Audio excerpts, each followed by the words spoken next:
Hello, नमस्कार. The MPSC classmate या YouTube चॅनलवर तुम्हा सर्वांचं परत एकदा स्वागत आहे.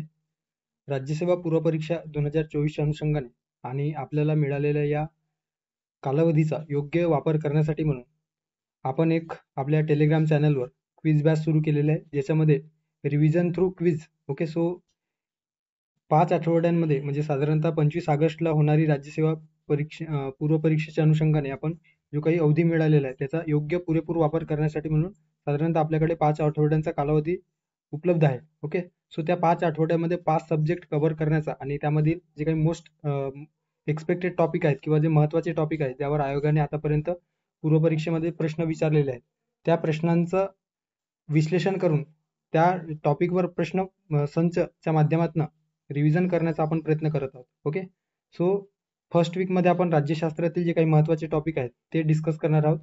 दर दिवशी किंवा प्रत्येक दिवशी 2 किंवा 3 टॉपिकवर साधारणतः 15 प्रश्न आपण विचारणार आहोत. ओके, म्हणजे एका टॉपिकवर 6 ते 7 प्रश्न असे असणार आहे आणि 2 किंवा 3 प्रश्न चालू घडामोडी संदर्भाने अशा पद्धतीने कॉम्प्रिहेन्सिव्हली आपण ही बॅच सुरू करत आहोत. ओके, सो बॅच विषयी आपण शेवटी जाणून घेऊया.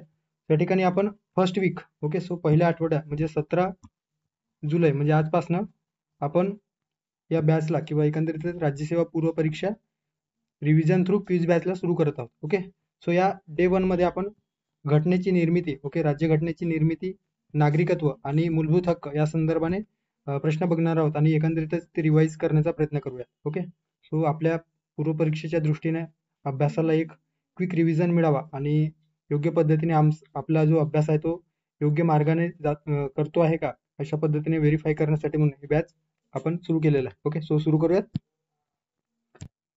आता या ठिकाणी पहिला जो प्रश्न विचारण्यात आलेला आहे तो एकंदरीतच संविधान सभेसंदर्भाने किंवा जे काही घटना निर्मितीची जी काही घटना सभा होती, ओके, सो त्या संदर्भाने या ठिकाणी प्रश्न विचारण्यात आलेला आहे. खालील अयोग्य विधाने ओळखा असा एकंदरीत प्रश्न या ठिकाणी विचारण्यात आलेला आहे. ओके, अविधान काय दिलेलं आहे तर संविधान सभेची पहिली बैठक 6 डिसेंबर 1946 ला भरली होती का. त्यानंतर आहे ब, या बैठकीत मुस्लिम लीग अनुपस्थित होते. त्यानंतर क दिलेला आहे या बैठकीचे पहिले अध्यक्ष सच्चिदानंद सिन्हा हे होते. आणि ड दिलेला आहे याच बैठकीत, ओके, सो कीवर्ड लक्षात ठेवा, याच बैठकीत पंडित नेहरू यांनी उद्दिष्टांचा ठराव मांडला. अशा पद्धतीने विधानांच्या स्वरूपामध्ये हे प्रश्न दिलेला आहे. ओके, सो आपल्याला अयोग्य स्टेटमेंट फाइंड आउट करायचं आहे. ओके, सो चुकीचा स्टेटमेंट कोणता आहे ते या ठिकाणी आयडेंटिफाय करायचं आहे.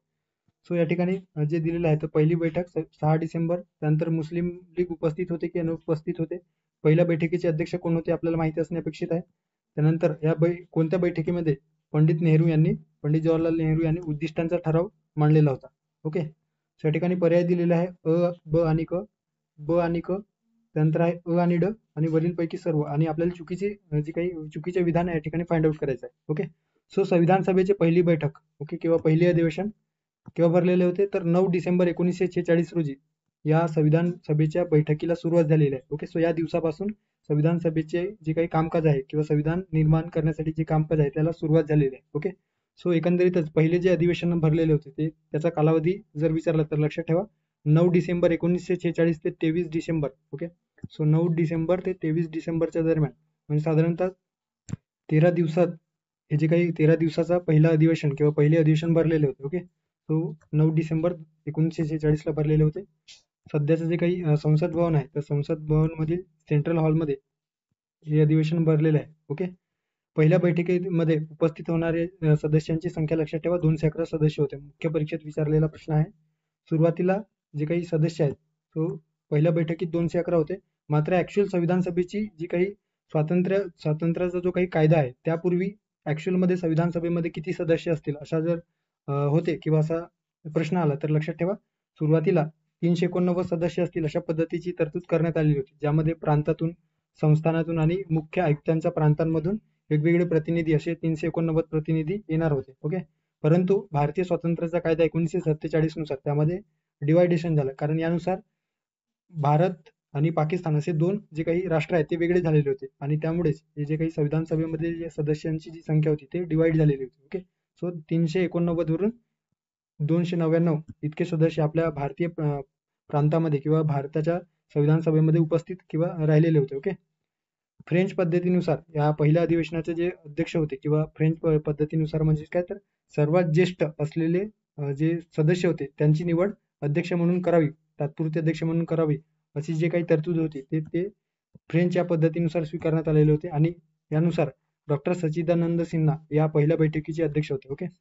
11 डिसेंबर 1946ला मात्र कायमस्वरूपी अध्यक्ष म्हणून डॉक्टर राजेंद्र प्रसाद यांची नियुक्ती झालेली आहे. सुरुवातीला एस.सी. मुखर्जी यांची उपाध्यक्ष म्हणून, त्यानंतर काही कालावधीनंतर व्ही.टी. कृष्णमाचारी देखील या संविधान सभेचे उपाध्यक्ष म्हणून त्यांची निवड झालेली होती. ओके. सो 2 उपाध्यक्ष होते, लक्षात ठेवा. एच.सी. मुखर्जी आणि हरेंद्र कुमार मुखर्जी आणि व्ही.टी. कृष्णमाचारी. ओके. सो हे दोन्ही नाव लक्षात ठेवा. उद्दिष्टांचा ठराव कधी मांडण्यात आला तर 13 डिसेंबर 1946 रोजी पंडित जवाहरलाल नेहरू यांनी उद्दिष्टांचा ठराव मांडलेला आहे. ओके. ऑब्जेक्टिव्ह रिझोल्युशन याच्यामध्ये संविधानाच्या मूलभूत तत्वांचा आणि तत्वज्ञानाचा, अर्थातच जे काही फिलॉसॉफिकल आपण आपल्या उद्देश पत्रिकेमध्ये बघतो आहोत किंवा जो प्रस्तावना आहे भारतीय राज्यघटनेचा त्याच्यामध्ये ते उद्धृत केलेले आहेत. ओके. सो ते देखील लक्षात ठेवा. भारतीय संविधानाच्या मूलभूत तत्वांचा तसेच तत्वज्ञानाचा समावेश या ऑब्जेक्टिव्ह रिझोल्युशन मध्ये करण्यात आलेला होता. आणि हा जो काही ऑब्जेक्टिव्ह रिझोल्युशन जो ठराव आहे तो एकंदरीतच किंवा पंडित नेहरू यांनी मांडलेला उद्देशांचा ठराव 22 जानेवारी 1947 रोजी स्वीकारण्यात आलेला होता. ओके. संविधान सभेची एकूण 11 बैठका झालेल्या होत्या. ओके. सो संविधान सभेची किती बैठका झालेल्या होत्या किंवा किती सेशन झालेले होते तर लक्षात ठेवा 11 बैठका झालेल्या होत्या. ओके. सो अशा पद्धतीने आता या ठिकाणी आपल्याला चुकीचं स्टेटमेंट विचारलेलं होतं. सो पहिलं स्टेटमेंट या ठिकाणी दिलेलं आहे, संविधान सभेची पहिली बैठक 6 डिसेंबर 1946ला भरली होती का, तर 6 डिसेंबर होती का, तर 9 डिसेंबर होते. त्यामुळे अ जे स्टेटमेंट आहे त्या ठिकाणी चुकीचं असणार आहे. ओके. सो अ स्टेटमेंट या ठिकाणी चुकीचं आहे. ब दिलेला आहे, या बैठकीत मुस्लिम लीग अनुपस्थित होते.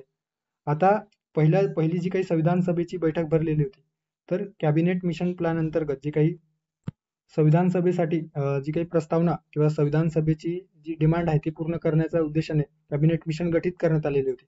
आणि त्यांनी असं सुचवलेलं होतं की मुस्लिम लीग सोबतच भारताचे जे काही काँग्रेस होते, इंडियन नॅशनल काँग्रेस, त्यांनी मिळून एक घटना समिती स्थापन करावी. ओके. सो यावेळेस जी काही पहिली बैठक भरलेली होती तर त्याच्यामध्ये मुस्लिम लीगने स्वतंत्र राष्ट्रासाठी म्हणून त्यांनी या बैठकीत बहिष्कार टाकलेला होता आणि ते या बैठकीत अनुपस्थित होते, म्हणजेच उपस्थित नव्हते. ओके. या ठिकाणी दिलेलं आहे की या बैठकीत अनुपस्थित होते का, तर ब या ठिकाणी योग्य स्टेटमेंट असणार आहे. ओके. क स्टेटमेंट दिलेलं आहे, या बैठकीचे पहिले अध्यक्ष सच्चिदानंद सिन्हा हे होते. सो बरोबर आहे. आपण बघितलेलं आहे की जे सर्वात ज्येष्ठ असणाऱ्या सदस्याची निवड फ्रेंच पद्धतीने या ठिकाणी तात्पुरते अध्यक्ष म्हणून पहिल्या बैठकीमध्ये करण्यात आलेलं होतं. ओके. सो हे योग्य असणार आहे. आणि ड स्टेटमेंट दिलेलं आहे, या बैठकीत पंडित नेहरू यांनी उद्दिष्टांचा ठराव मांडलेला होता. सो हे देखील बरोबर असणार आहे.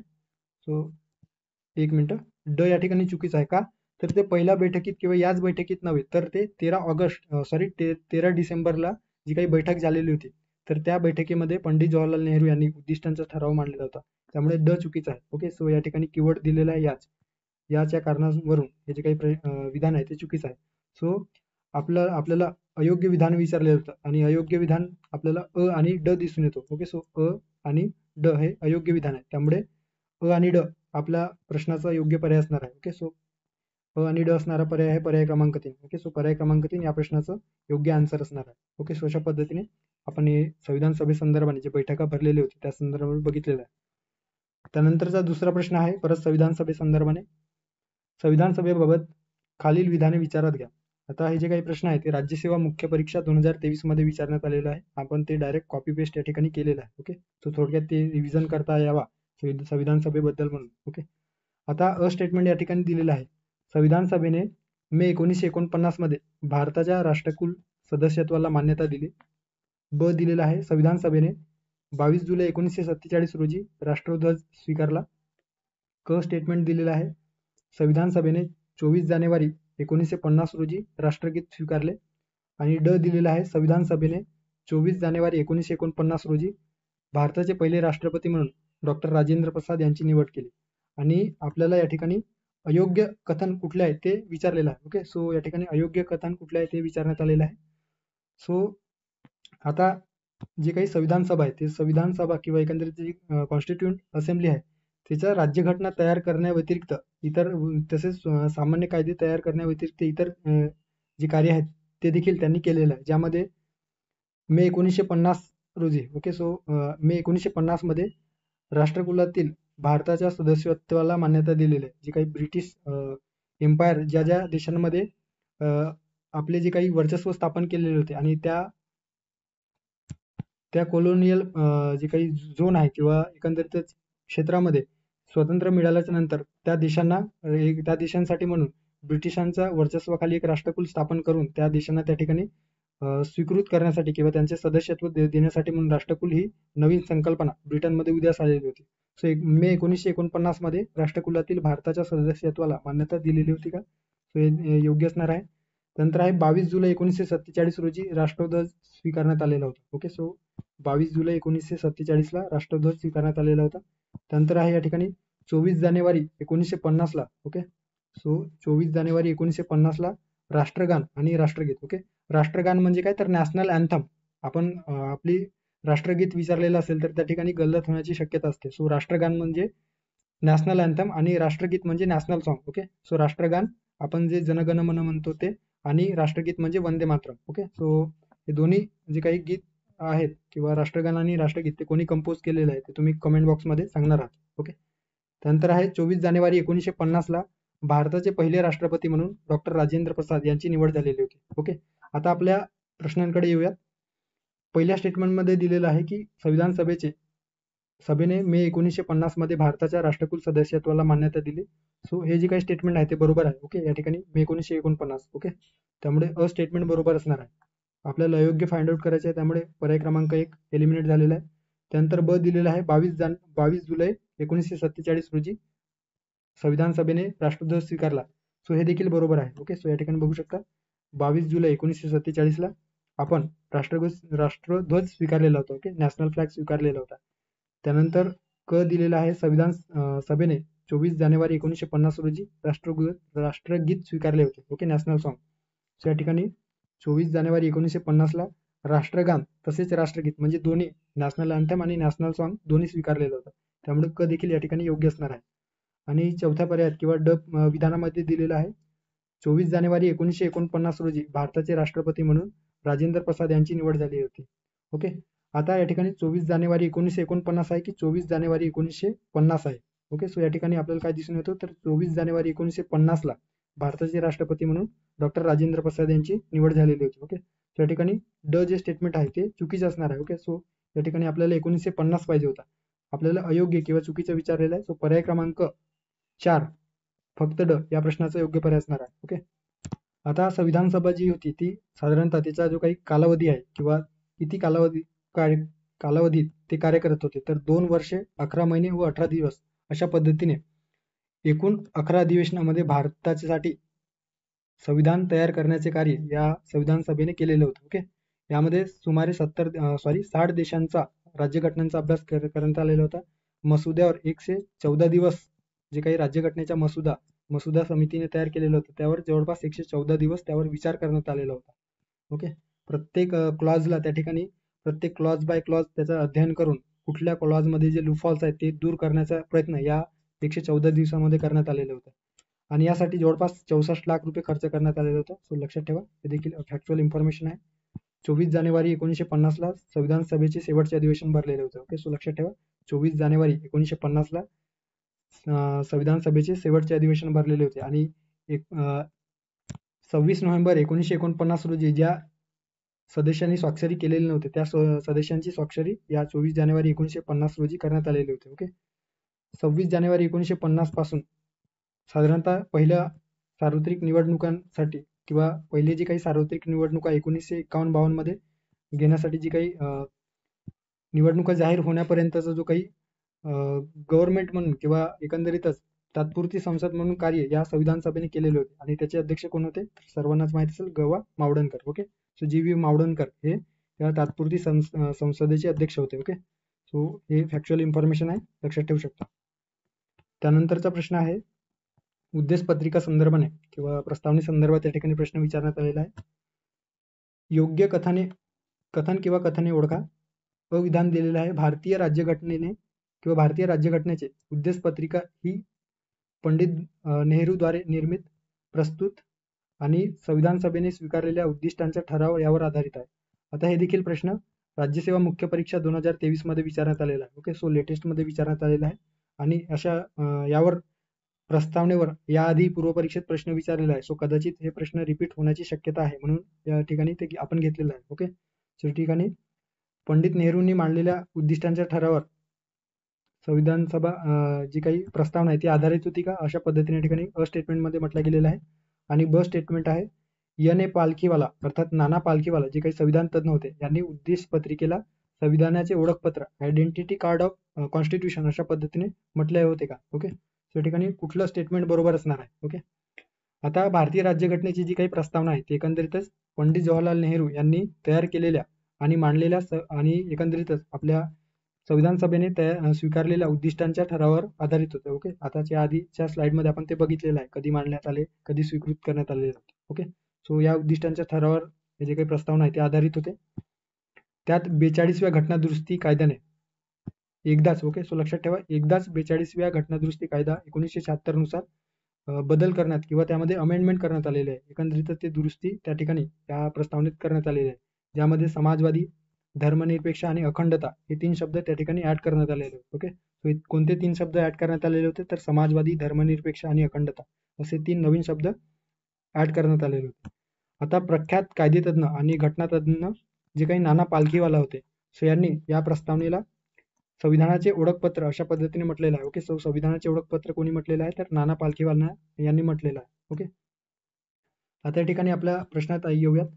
आता प्रश्नात जे दिलेलं आहे फर्स्ट स्टेटमेंट त्याच्यामध्ये हे दिलेलं आहे की भारतीय राज्यघटनेची जी काही उद्देश पत्रिका आहे किंवा प्रस्तावना आहे ती पंडित जवाहरलाल नेहरू यांनी निर्मित केलेली आणि प्रस्तुत केलेल्या तसेच संविधान सभेने स्वीकारलेल्या उद्दिष्टांच्या ठरावावर आधारित होती का.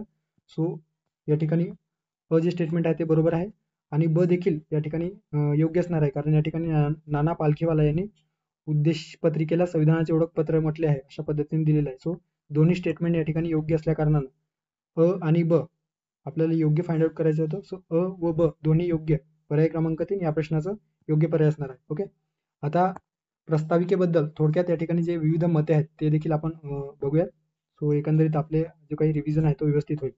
प्रस्ताविकेबद्दल किंवा आपल्या उद्देश पत्रिकेबद्दल के एम मुन्सी यांनी काय म्हटलेलं आहे, तर कीवर्ड लक्षात ठेवा, के एम मुन्सी यांचं होरोस्कोप. ओके, जी काही प्रस्तावना आहे एकंदरीतच भारतीय लोकशाहीसाठी किंवा सार्वभौम लोकशाहीच्या च्या उद्देशाने किंवा भारताचं जे काही सार्वभौम लोकशाही आहे त्या गणराज्याचा एक होरोस्कोप आहे किंवा राजकीय कुंडली आहे अशा पद्धतीने के एम मुन्सी यांनी म्हटलेलं आहे. ओके, सो लक्षात ठेवा, राजकीय कुंडली किंवा होरोस्कोप के एम मुन्सी. ओके, त्यानंतर आहे पंडित जवाहरलाल नेहरू यांनी एक दृढ निश्चय, एक करार आणि एक शपथ. ओके, सो एक करार, एक शपथ आणि एक दृढ निश्चय अशा पद्धतीने पंडित जवाहरलाल नेहरू यांनी म्हटलेलं आहे.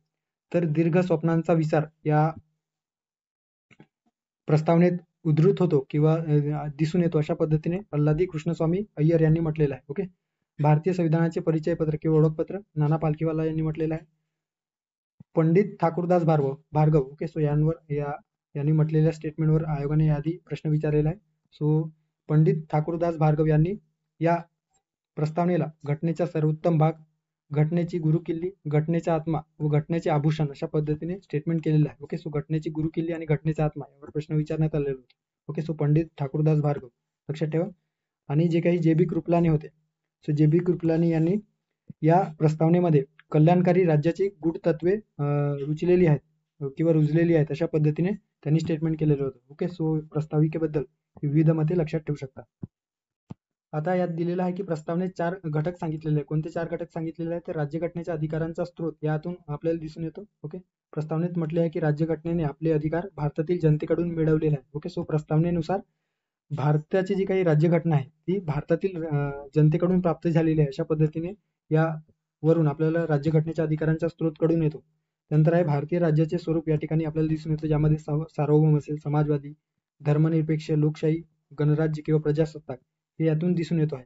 राज्यघटनेची उद्दिष्टे देखील या ठिकाणी आपल्याला या प्रस्तावनेत समावेश केल्याचा किंवा नमूद केल्याचे दिसून येतो, ज्यामध्ये न्याय, स्वातंत्र्य, समता आणि बंधुता हे जे काही उद्दिष्ट आहे ते अचीव करणे ही आपल्या प्रस्तावनेमागील किंवा संविधानामागील एक भूमिका होती. आणि स्वीकारण्याची तारीख, ओके, राज्यघटना कधी स्वीकारण्यात आली, तर 26 नोव्हेंबर 1949 ला. अशा पद्धतीने 4 महत्वाचे घटक या ठिकाणी दिलेले आहे. ओके, त्यानंतरचा प्रश्न आहे संविधान सभेच्या विविध समिती संदर्भाने चुकीचे विधाने ओळखा असा एकंदरीत प्रश्न या ठिकाणी विचारण्यात आलेला आहे. अ विधान दिलेलं आहे किंवा अ मध्ये दिलेलं आहे केंद्रीय घटना समिती, याचे अध्यक्ष कोण, जवाहरलाल नेहरू होते काय. ब दिलेला आहे प्रांतीय घटना समिती राजेंद्र प्रसाद. क दिलेला आहे गृह समिती किंवा सभागृह समिती पट्टाभी सीतारामय्या. आणि ड स्टेटमेंट दिलेलं आहे संविधान सभा कार्यविषयक समिती doctor Rajendra Prasad. Okay, so आपल्याला चुकीचं म्हणजे अयोग्य फाइंड आउट करायचं आहे. फक्त अ आणि क, फक्त ब आणि क, फक्त अ आणि ड, फक्त ब आणि ड. सो कुठला स्टेटमेंट किंवा कुठली जोडी या ठिकाणी चुकीची असेल. ओके, किंवा असणार आहे. आता संविधान सभेच्या जे काही वेगवेगळ्या समित्या होत्या त्या थोडक्यात या ठिकाणी रिवाइज करूयात. प्रमुख समित्यांमध्ये आपल्याला काय दिसून येतं तर केंद्रीय अधिकार समिती, त्याचे अध्यक्ष जवाहरलाल नेहरू होते. केंद्रीय घटना समिती जवाहरलाल नेहरू होते, जे आपल्या या ठिकाणी प्रश्नात विचारलेला आहे. सो अ स्टेटमेंट दिलेला आहे. केंद्रीय घटना समितीचे अध्यक्ष जवाहरलाल नेहरू होते का? सो अ जे स्टेटमेंट आहे ते या ठिकाणी योग्य असणार आहे. सो आपल्याला चुकीचं विचारलेलं होतं आणि अ स्टेटमेंट योग्य असल्या कारणाने आपले दोन पर्याय या ठिकाणी एलिमिनेट होत आहे. ओके, सो पर्याय क्रमांक 1 आणि पर्याय क्रमांक 3 या ठिकाणी एलिमिनेट होतो आहे कारण आपल्याला चुकीचं विचारलेलं आहे. त्यानंतर आहे प्रांतीय घटना समिती सरदार पटेल. ओके, सो प्रांतीय घटना समितीचे जे काही अध्यक्ष होते ते एकंदरीतच सरदार पटेल असल्याचे दिसून येते. ओके, सरदार वल्लभभाई पटेल हे या प्रांतीय घटना समितीचे अध्यक्ष होते. ओके, आता या ठिकाणी ब स्टेटमेंटमध्ये दिलेलं आहे प्रांतीय घटना समितीचे अध्यक्ष राजेंद्र प्रसाद होते अशा एकंदरीत या ठिकाणी दिलेलं आहे. सो ब जे स्टेटमेंट आहे ते या ठिकाणी चुकीचं असणार आहे. ओके, सो ब स्टेटमेंट चुकीचं असल्या कारणाने ब जो काही पर्याय आहे तो आपल्याला पर्यायामध्ये ब स्टेटमेंट असणारा विधान आपल्याला पाहिजे. ओके, त्यानंतर मसुदा समिती सर्वांनाच माहित आहे, डॉक्टर बी आर आंबेडकर, बाबासाहेब आंबेडकर यांनी. त्यानंतर मूलभूत हक्क समिती अल्पसंख्याक व आदिवासी तसेच बहिष्कृत म्हणजे जे काही ईशान्य भारतातील जे काही अनुसूचित जमाती किंवा प्रवर्ग आहे त्यांच्यासाठी त्या क्षेत्रावरील सल्लागार समिती म्हणून जी समिती स्थापन केलेली होती तर त्याचे देखील अध्यक्ष सरदार वल्लभभाई पटेल हेच होते. ओके, आता या अंतर्गत वेगवेगळ्या 5 उपसमित्या देखील होत्या ज्यामध्ये मूलभूत हक्क उपसमिती याचे अध्यक्ष जे बी कृपलानी हे होते. अल्पसंख्याक उपसमिती एस सी मुखर्जी. त्यानंतर ईशान्य सरहद आदिवासी भाग आणि आसाममधील जे काही अनुसूचित प्रवर्ग क्षेत्र आहे तर त्याचे जे काही उपसमितीचे अध्यक्ष होते गोपीनाथ बारडोले. ओके, सो अशा पद्धतीने हे लक्षात ठेवा. आणि बहिष्कृत जे काही इतर आसाम वगळता जे अनुसूचित जमातीसाठी किंवा आदिवासी जे क्षेत्र आहे तर त्याचे अध्यक्ष हे ए व्ही ठक्कर हे होते. ओके, त्यानंतर महत्वाचे म्हणजे नियम प्रक्रिया व सुकाणू समिती. ओके, स्टिअरिंग कमिटी ज्याला म्हटलं गेलेलं आहे. आणि rules procedure of constituent assembly आणि सुकाणू समिती किंवा स्टिअरिंग कमिटी याचे अध्यक्ष डॉक्टर राजेंद्र प्रसाद होते. सो यावर देखील आयोगाने प्रश्न विचारलेला आहे. राज्य समिती अर्थात राज्यांशी वाटाघाटी करणारी जी काही समिती होती तर त्याचे अध्यक्ष जवाहरलाल नेहरू होते. ओके, सो लक्षात ठेवा राज्यांशी वाटाघाटी करणारी जी समिती होती तर त्याचे अध्यक्ष ज्याला राज्य समिती म्हटलं गेलेलं आहे सो जवाहरलाल नेहरूजी हे होते. ओके, त्यानंतर आहे किरकोळ समित्या ज्याला मायनर समित्या म्हटलं गेलेलं आहे. त्याच्यामध्ये वित्त व कर्मचारी समितीचे अध्यक्ष डॉक्टर राजेंद्र प्रसाद. प्रमाणपत्र समिती ज्याला आपले जे काही बिल्स वगैरे पास होतात तर अशा वेळेस त्या बिल्स वगैरे मध्ये ते जे काही लूप हॉल्स असतील तर ते चेक करून त्याला योग्य पद्धतीने प्रमाणित करण्यासाठी जी काही समिती स्थापित करण्यात आली होती तर त्याचे अध्यक्ष अल्लादी कृष्णस्वामी अय्यर हे होते. ओके, सो अल्लादी कृष्णस्वामी अय्यर हे या समितीचे अध्यक्ष होते. सभागृह समिती. ओके, जे काही घटना समितीची जी काही सभागृहासाठी जी समिती स्थापन करण्यात आलेली होती तर त्याचे अध्यक्ष पट्टाभी सीतारामय्या हे होते. ऑर्डर ऑफ बिझनेस समिती डॉक्टर के एम मुन्सी. राष्ट्रध्वजासंदर्भात जी काही तदर्थ समिती होती. ओके, राष्ट्रध्वजासंदर्भाने डॉक्टर राजेंद्र प्रसाद यांच्या अध्यक्षतेखाली समिती गठीत करण्यात आली होती. संविधान सभेच्या कार्याविषयी जी समिती होती तर त्याचे अध्यक्ष गववी किंवा जी व्ही मावडणकर हे होते. Okay, so Ganesh Mavadankar. So हे जी व्ही मावडणकर या संविधान सभेच्या कार्यविषयक समितीचे अध्यक्ष होते. ओके, आणि यावर कंबाईन 2023च्या पूर्व परीक्षेत प्रश्न विचारलेला आहे. ओके, सो तुम्ही चेकआउट करू शकता ते प्रश्न. सो संविधान सभेच्या कार्यविषयक समितीचे अध्यक्ष जी व्ही मावडणकर होते. आणि जे काही मुख्य आयुक्त प्रांत समिती होते. ओके, सो 4 प्रकारचे जे काही मुख्य आयुक्ताचे जे प्रांत होते तर त्या संदर्भाने जी काही समिती स्थापन केलेली होती तर त्याचे अध्यक्ष देखील पट्टाभी सीतारामय्या होते. ओके, सो अशा पद्धतीने या ठिकाणी संविधान सभेच्या समिती आपण बघितलेल्या आहे. आता अ स्टेटमेंट आपण बघितलेलं आहे. ओके, सो अ स्टेटमेंट बरोबर आहे. केंद्रीय घटना समिती Jawaharlal Nehru. Okay, so a statement बरोबर असल्या कारणाने अपर्याय या ठिकाणी आपण एलिमेंट करू शकतो कारण आपल्याला चुकीचं विचारलेलं आहे. ब स्टेटमेंट मध्ये दिलेलं आहे प्रांतीय घटना समिती राजेंद्र प्रसाद होते का तर नाही, सरदार पटेल. ओके, सो सरदार वल्लभभाई पटेल हे या समितीचे अध्यक्ष होते. Okay, so Sardar Vallabhbhai Patel. त्यानंतर आहे गृह समिती किंवा सभागृह समितीचे अध्यक्ष कोण होते तर सभागृह समितीचे अध्यक्ष होते पट्टाभी सीतारामय्या. ओके, या ठिकाणी बघू शकता सभागृह समितीचे अध्यक्ष पट्टाभी सीतारामय्या हे होते. आणि संविधान सभा कार्यविषयक समिती. ओके, सो संविधान सभा कार्यविषयक समितीचे अध्यक्ष आपल्या प्रश्नात राजेंद्र प्रसाद हे दिलेलं आहे. मात्र ऍक्च्युअल मध्ये ड स्टेटमेंट या ठिकाणी चुकीचं आहे, कारण संविधान सभेच्या कार्यविषयक समितीचे अध्यक्ष जी.व्ही. मावडणकर होते. ओके, त्यामुळे ब आणि ड चुकीचे असणार आहे. ओके, सो ब आणि ड चुकीचे असणार आहे आणि आपल्याला चुकीचं विचारलेलं आहे.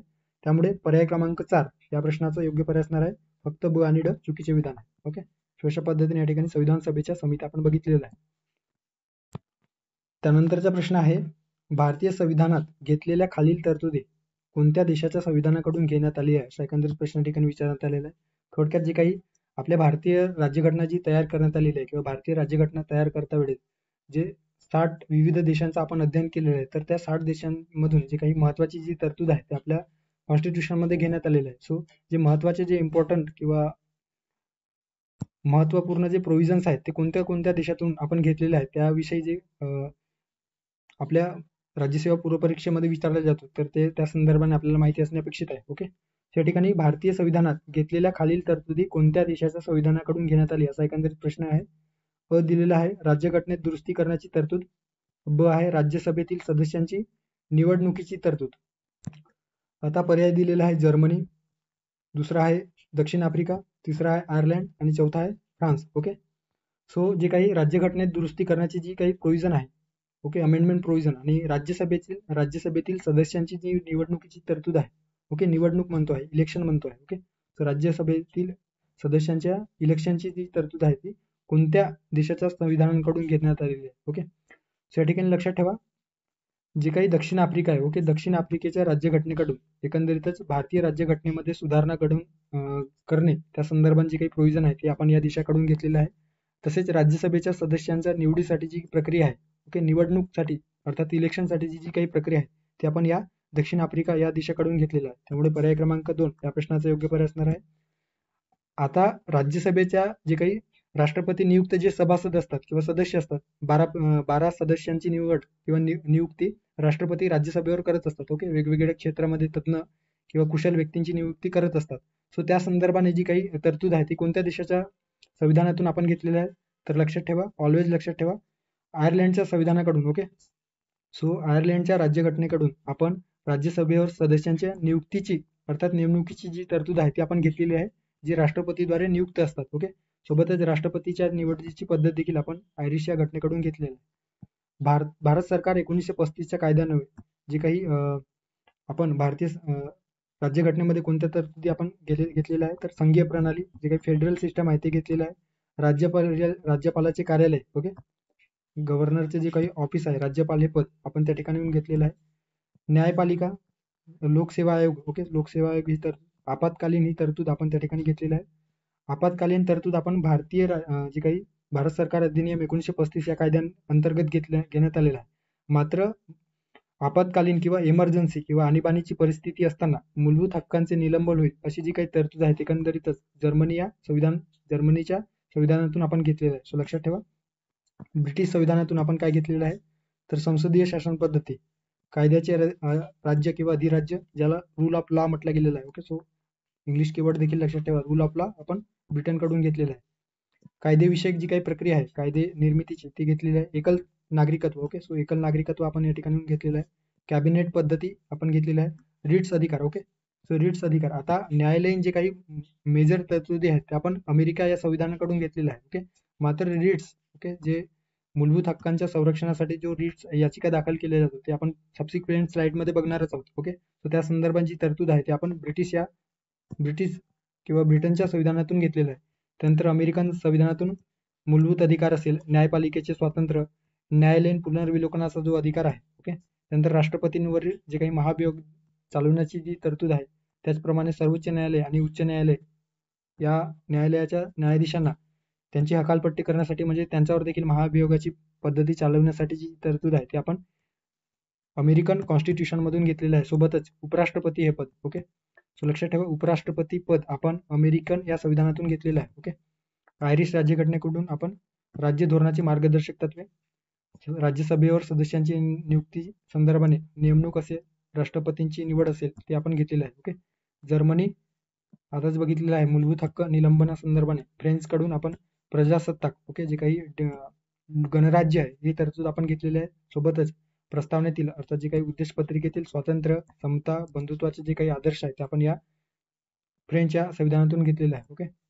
दक्षिण आफ्रिकेतील राज्यघटनेकडून याआधी आपण बघितलेल्या प्रश्नात जे विचारण्यात आलेले होते ते या दक्षिण आफ्रिकेतील संदर्भाने विचारण्यात आले होते. राज्यघटनेचे घटनादुरुस्ती प्रक्रिया आणि राज्यसभेवर सदस्यांच्या निवडणुकीची प्रक्रिया. ओके. रशियाकडून आपण मूलभूत कर्तव्य घेतलेलं आहे, न्यायाचा आदर्श घेतलेला आहे ज्याच्यामध्ये सामाजिक, आर्थिक व राजकीय न्याय. ऑस्ट्रेलियन जे काही संविधान आहे त्याच्याकडून समवर्ती सूची, व्यापार, वाणिज्य आणि जे काही इंटर ट्रेड जे असतात तर त्यांचे स्वातंत्र्य. सोबतच महत्वाचं म्हणजे संयुक्त बैठक, जे काही संसदेच्या जे काही संयुक्त बैठक असतात तर त्याची तरतूद देखील आपण ऑस्ट्रेलिया या संविधानातून घेतलेलं आहे. ओके. आता आपण कॅनडातून कुठल्या जे काही तरतुदी आहेत ते घेतलेले आहेत ते तुम्ही कमेंट बॉक्समध्ये सांगणार आहात. ओके. आपण त्या ठिकाणी जाणून ते नमूद केलेलं नाही. ओके. पुढे जाऊया. पुढचा प्रश्न आहे, भारतीय संविधानाच्या कोणत्या अनुच्छेदात, ओके, कोणत्या अनुच्छेदात अनुक्रमे भागात नागरिकत्वाची तरतूद करण्यात आलेली आहे. ओके. सो थोडक्यात काय तर भारतीय संविधानाच्या कोणत्या अनुक्रमे अनुच्छेदात व भागात भारतीय नागरिकत्वाची तरतूद करण्यात आलेली आहे. नागरिकत्वा संदर्भाने या ठिकाणी प्रश्न विचारण्यात आलेला आहे. कलम 5 ते 11 अनुच्छेद आणि भाग 2. नंतर आहे अनुच्छेद 5 ते 11 भाग 1, अनुच्छेद 1 ते 5 भाग 1, अनुच्छेद 1 ते 5 भाग 2. ओके. सो या ठिकाणी नागरिकत्व संदर्भात प्रश्न विचारण्यात आलेले आहे. भारतीय राज्यघटनेमध्ये भाग 2 अंतर्गत कलम 5 ते 11 अर्थात अनुच्छेद 5 ते 11 मध्ये नागरिकत्वाचा उल्लेख करण्यात आलेला आहे. ओके. सो भारतीय राज्यघटनेमध्ये भाग 2 अंतर्गत 5 ते 11 या मध्ये भारतीय नागरिकत्वाचा उल्लेख करण्यात आलेला आहे. सो या प्रश्नाचा योग्य पर्याय असणार आहे कलम 5 ते 11 आणि भाग 2. ओके. सो पर्याय क्रमांक 1 या प्रश्नाचा योग्य पर्याय असणार आहे.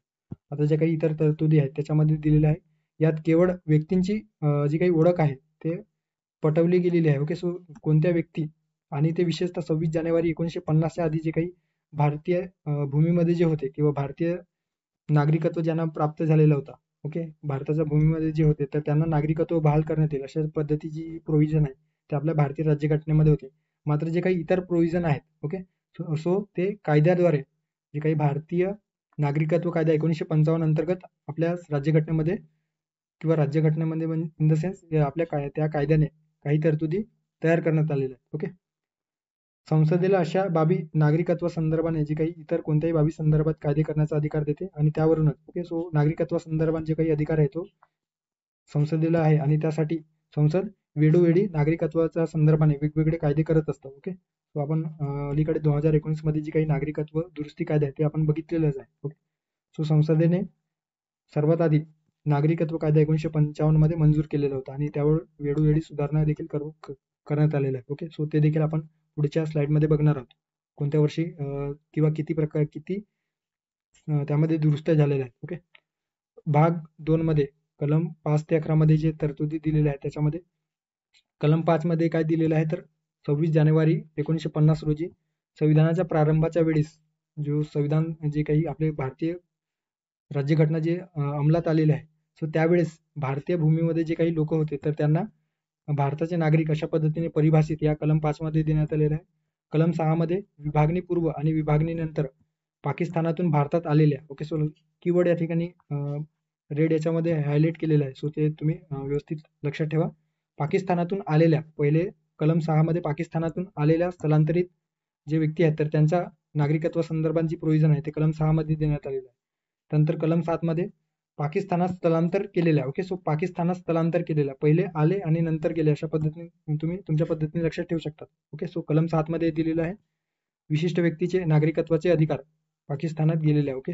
नंतर आहे भारताबाहेर जे काही ओव्हरसीज इंडियन राहतात भारतीय वंशाचे, तर त्यांच्या संदर्भाने त्यांच्या नागरिकत्वा संदर्भाने कलम 8 मध्ये दिलेलं आहे. कलम 9 मध्ये भारतीय नागरिक जे परदेशी नागरिकत्व मिळवतो आणि भारतीय नागरिक त्यांना राहणार नाही. ओके. सो थोडक्यात काय तर नागरिकत्वाची जी तरतूद आहे ती या ठिकाणी कलम 9 मध्ये देण्यात आलेली आहे. ओके. सो त्यासाठीची जी प्रोव्हिजन आहे ते कलम 9 मध्ये देण्यात आलेले आहे, नागरिकत्व रद्द होण्याची तरतूद. ओके. कलम 10 मध्ये नागरिकत्वाच्या हक्कांसंदर्भाने जे काही नागरिकत्व प्राप्त झाल्याच्या नंतर किती कालावधीमध्ये किंवा कशा पद्धतीने ते हिरावून घेऊ जाऊ शकतो किंवा किती कालावधी ते आपल्याकडे असणार आहे अशा पद्धतीची जी तरतूद आहे, ओके, निरंतरतेची खात्री या कलम 10 मध्ये देण्यात आलेलं आहे. आणि कलम 11 मध्ये काय देण्यात आलेलं आहे किंवा अनुच्छेद 11 मध्ये तर संसदेला वेळोवेळी नागरिकत्व हक्काच्या संदर्भाने कायद्यानुसार नियमन करण्याचे आणि कायदा तयार करण्याचे अधिकार या कलम 11 मध्ये देण्यात आलेला आहे. ओके. सो अशा पद्धतीने या ठिकाणी या प्रश्नाचा योग्य पर्याय असणार आहे पर्याय क्रमांक 1. त्यानंतरचा प्रश्न आहे नागरिकत्व कायदा 1955 अंतर्गत खालीलपैकी कोणत्या माध्यमातून एखादी व्यक्ती भारताचा नागरिक बनू शकेल? ओके, भूमी अधिग्रहणामुळे, ब आहे राष्ट्रीयकरणामुळे, क जन्म भारतात असेल तर, वारसा हक्काने, आणि ई दिलेलं आहे नोंदणीद्वारे. Okay, registration. सो नागरिकत्व कायदा 1955 अंतर्गत कोणत्या माध्यमातून किंवा कोणकोणत्या माध्यमातून एखादी व्यक्ती जर त्याला नागरिकत्व प्राप्त करायचं असेल तर किती वेज आहेत किंवा किती प्रकारे ते नागरिकत्व प्राप्त करू शकतो? सो या ठिकाणी दिलेलं आहे बाय बर्थ म्हणजे जन्माद्वारे. सो क जे स्टेटमेंट आहे ते योग्य असणार आहे. बाय डिसेंट्स म्हणजे काय तर वंशाने.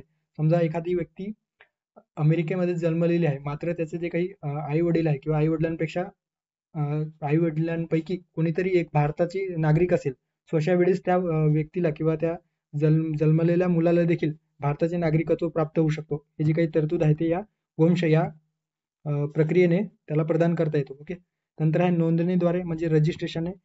वंशाने जर नागरिकत्व प्राप्त होत नसेल तर भारतामध्ये किती कालावधी एखादी व्यक्ती जर सतत वास्तव्य करत असेल आणि भारतासंदर्भात जे अबाईड असेल, जे भारताचे जे काही योग्य पद्धतीने वागणूक किंवा कल्चर जर अडॉप्ट करत असेल, सो अशा व्यक्तींना बाय रजिस्ट्रेशन किंवा नोंदणीद्वारे त्यांना नागरिकत्व बहाल केला जातो. ओके, सो नोंदणीद्वारे केला जातो. नैसर्गिकीकरणाने म्हणजे नॅचरलायझेशन, याच्यामध्ये विशिष्ट पात्रता सांगितली जाते आणि त्यासाठी जी पात्रता पूर्ण करणारी जी व्यक्ती असेल किंवा अर्हता पूर्ण करणारी जी व्यक्ती असेल तर नॅचरलायझेशन या पद्धतीने देखील नागरिकत्व प्राप्त करू शकतो. ओके, प्रदेशाच्या समावेशनाने म्हणजेच काय तर भूमी अधिग्रहणाने, ज्याला या ठिकाणी बाय इन्कॉर्पोरेशन ऑफ टेरिटरी. समजा भारतीय गव्हर्नमेंटने एखाद्या टेरिटरी बाहेरचा जे भारताच्या प्रांतामध्ये किंवा भारतीय राज्याशी संलग्न नसणाऱ्या जर एखाद्या क्षेत्राला आपल्या अखत्यारीत घेतलं तर अशा वेळेस त्या क्षेत्रामध्ये जे काही वास्तव्यात असणारे जे लोक आहेत तर त्यांना देखील भारतीय नागरिकत्व प्राप्त होत असतं. ओके, सो यालाच इन्कॉर्पोरेशन ऑफ टेरिटरी अशा पद्धतीने म्हटलं गेलेलं आहे. सो 5 पद्धतीने या ठिकाणी by birth, by descents, by registration, by naturalisation, by incorporation of territory म्हणजे जन्माने, वंशाने, नोंदणीद्वारे, नैसर्गिकीकरणाने आणि प्रदेशाचा समावेशनाने या नागरिकत्व प्राप्त करता येतो. ओके, आता आपल्या प्रश्नात दिलेला आहे भूमी अधिग्रहणाने म्हणजे एखादा क्षेत्र किंवा टेरिटरी इन्कॉर्पोरेशनने करता येतो का? तर नक्कीच करता येतो. आता ब दिलेलं आहे राष्ट्रीयकरणाद्वारे. तर राष्ट्रीयकरणाद्वारे किंवा नॅशनलायझेशनने करता येतो का? तर नाही. नॅशनलायझेशनने बँकेचे नॅशनलायझेशन करता येते. ओके, नागरिकत्वाचे नॅशनलायझेशननुसार नागरिकत्व प्राप्त करता येत नाही. ओके, सिटिझनशिप प्राप्त करता येत नाही. त्यामुळे या ठिकाणी ब जे स्टेटमेंट आहे ते चुकीचं आहे. ओके, आता आपण ब स्टेटमेंट जर एलिमिनेट केलं तर आपल्याला आपला योग्य पर्याय मिळून जातो. ओके, या ठिकाणी ब आहे त्यामुळे पर्याय क्रमांक 1 गेला. परत दुसऱ्या पर्यायात देखील ब आहे आणि परत चौथ्या पर्यायात देखील ब आहे. सो पर्याय क्रमांक 3 अ क ड ई जन्मद्वारे नक्कीच प्राप्त करता येतो, वारसा हक्काने डिसेंटद्वारे प्राप्त करता येतो आणि रजिस्ट्रेशन बाय रजिस्ट्रेशन सो नोंदणीद्वारे देखील प्राप्त करता येतो. त्यामुळे पर्याय क्रमांक 3 या प्रश्नाचा योग्य पर्याय असणार आहे. ओके, आतापर्यंत साधारणतः 6 वेळा आपल्या या नागरिकत्व कायदा 1955 मध्ये सुधारणा घडवून आणण्यात केले गेलेले आहे. ओके, ज्यामध्ये 1986 मध्ये पहिल्यांदा, 1992, 2003, 2005 आणि 2019. ओके, अशा पद्धतीने 1986, 1992, त्यानंतर आहे 2003, 2005 आणि 2019. ओके, सो या ठिकाणी 5 वेळा आहे. 5 वेळा लक्षात ठेवा. ओके, 86, 92, 2003, 2005 आणि 2019. सो 5 वेळा आतापर्यंत आपल्या भारतीय राज्यघटनेमध्ये 5 वेळा घटना जी काही दुरुस्ती आहे ती या अंतर्गत करण्यात आलेली आहे. ओके, पुढे जाऊया. त्यानंतर आहे या ठिकाणी आपल्याला आता आपण कशा पद्धतीने नागरिकत्व प्राप्त केलं जाऊ शकतो ते बघितलं. आता नागरिकत्व जे आहे, सिटिझनशिप जे आहे ते हिरावून घेतलं म्हणजे जे काही रद्द कशा पद्धतीने होऊ शकतो किंवा किती प्रकारे होऊ शकतो ते या ठिकाणी बघणार आहोत. ओके, एखाद्या भारतीय नागरिकाचा नागरिकत्व किती प्रकारे रद्द केला जाऊ शकतो असा एकंदरीत प्रश्न या ठिकाणी विचारण्यात आलेला आहे. 2, 3, 5, 4. ओके, सो या ठिकाणी लक्षात ठेवा नागरिकत्व गमावणे किंवा सिटिझनशिप जे काही आहे ते रद्द होणे. तर भारतीय नागरिकत्व कायदा 1955 मध्ये त्यासाठी प्रोव्हिजन सांगितले गेलेले आहे आणि 3 मार्गाने. ओके, सो 3 वेजने जे काही नागरिकत्व आहे ते आपले रद्द होऊ शकतो. पहिला आहे त्याग किंवा रिनन्शिएशन. ओके, जर एखादी व्यक्ती स्वेच्छेने एखाद्या देशाचं नागरिकत्व स्वीकारलेलं असेल. ओके, समजा भारताची एखादी व्यक्ती आहे ती अमेरिकेत राहतो आणि अमेरिकेचे नागरिकत्व किंवा सिटिझनशिप तिने प्राप्त केलेलं आहे किंवा त्या व्यक्तीने प्राप्त केलेलं आहे. अशा वेळेस भारताचं जे काही नागरिकत्व आहे ते आपोआप त्या ठिकाणी रद्द होणार आहे. ओके. किंवा थोडक्यात जे काही त्या व्यक्तीने त्यासाठी भारतीय नागरिकत्वाचा जो काही त्याग आहे तो व्हॉलंटरी करणे अपेक्षित आहे. ओके. तो त्याला त्यागाद्वारे म्हटलं गेलेलं आहे. आणि समजा एखादी व्यक्ती अशा पद्धतीने एखाद्या नागरिकत्वाचा त्याग करत असेल आणि त्याला जर मुलं बाळ असतील तर त्या मायनर मुलांना जोपर्यंत ते 18 वर्षाचे पूर्ण होत नाही तोपर्यंत त्यांना भारतीय सिटिझनशिप देण्यात येणार नाही. ओके. एखादी व्यक्ती भारतात जन्म झालेला आहे मात्र या त्याग या माध्यमातून त्या व्यक्तीने जे काही नागरिकत्व आहे ते नागरिकत्व प्राप्त केलेलं होतं आणि त्यानंतर ते नागरिकत्व जे आहे त्याचे व्हॉलंटरी त्याग केलेला आहे. ओके. तर त्याचे जे काही मुलं बाळ असतील तर त्यांना मायनर असेपर्यंत भारताचं नागरिकत्व प्राप्त होणार नाही. ओके. सो हे लक्षात ठेवा. नंतर आहे समाप्ती किंवा टर्मिनेशन. टर्मिनेशन म्हणजे काय तर एखादी व्यक्ती भारतीय नागरिकत्व स्वेच्छेने ज्यामध्ये जाणीवपूर्वक जाणून बुजून दबाव अशा कुठल्याही अनुचित किंवा प्रभाव शक्तीशिवाय नागरिकत्वाचा त्याग करत असेल. ओके. आणि दुसऱ्या देशाचे नागरिकत्व स्वीकारत असेल. सो भारत सरकारला हे कळलं की एखाद्या व्यक्तीने ए नावाच्या व्यक्तीने बी या देशामध्ये जाऊन त्या देशातील नागरिकत्व स्वीकारलेलं आहे. सो या ठिकाणी गव्हर्नमेंट काय करेल तर आपोआपच त्या व्यक्तीचे नागरिकत्व भारतातून काढून टाकेल. ओके.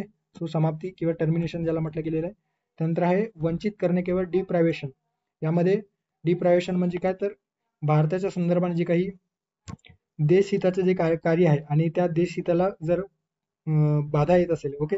किंवा जी शांतता वगैरे या त्यांच्या कृत्यामुळे किंवा एखाद्या व्यक्तीच्या कृत्यामुळे देशाची शांती भंग होत असेल किंवा जे काही करार आहे ते धोक्यात येत असेल. ओके. सो अशा वेळेस डिप्रायव्हेशनच्या माध्यमातून त्याला वंचित केलं जातं. ओके. नागरिकत्व त्याचे काढून घेतलं जातो. त्यालाच बाय डिप्रायव्हेशन म्हटलं गेलेलं आहे किंवा वंचित करणे. ज्यामध्ये नागरिकाने फसवणुकीद्वारे जर नागरिकत्व प्राप्त केले असेल तर नागरिकाने जर भारतीय राज्यघटनेशी अविश्वास दाखविलेला असेल तर युद्ध दरम्यान शत्रूशी बेकायदेशीर जर व्यापार किंवा ट्रेडिंग केलेलं असेल किंवा संवाद साधलेला असेल तर अशा वेळेस त्याचे नागरिकत्व जाऊ शकतं. नोंदणी किंवा नागरिकत्वानंतर 5 वर्षाच्या आत. ओके. सो 5 वर्षाच्या आत नागरिकाला कोणत्याही देशात 2 वर्ष तुरुंगवास भोगावा लागला असेल तर. ओके. सो लक्षात ठेवा 5 वर्षाच्या आतमध्ये एखाद्या व्यक्तीला नागरिकत्व प्राप्त झाल्याच्या नंतर ज्या दिवशी त्याला नागरिकत्व प्राप्त होईल त्याच्या दुसऱ्या दिवशीपासून 5 वर्ष आणि त्याच्या आतमध्ये जर एखाद्या देशाला दुसऱ्या देशामध्ये 2 वर्ष तुरुंगवास भोगावा लागलेलं असेल तर अशा वेळेस त्याचे नागरिकत्व हिरावून घेतलं जातं.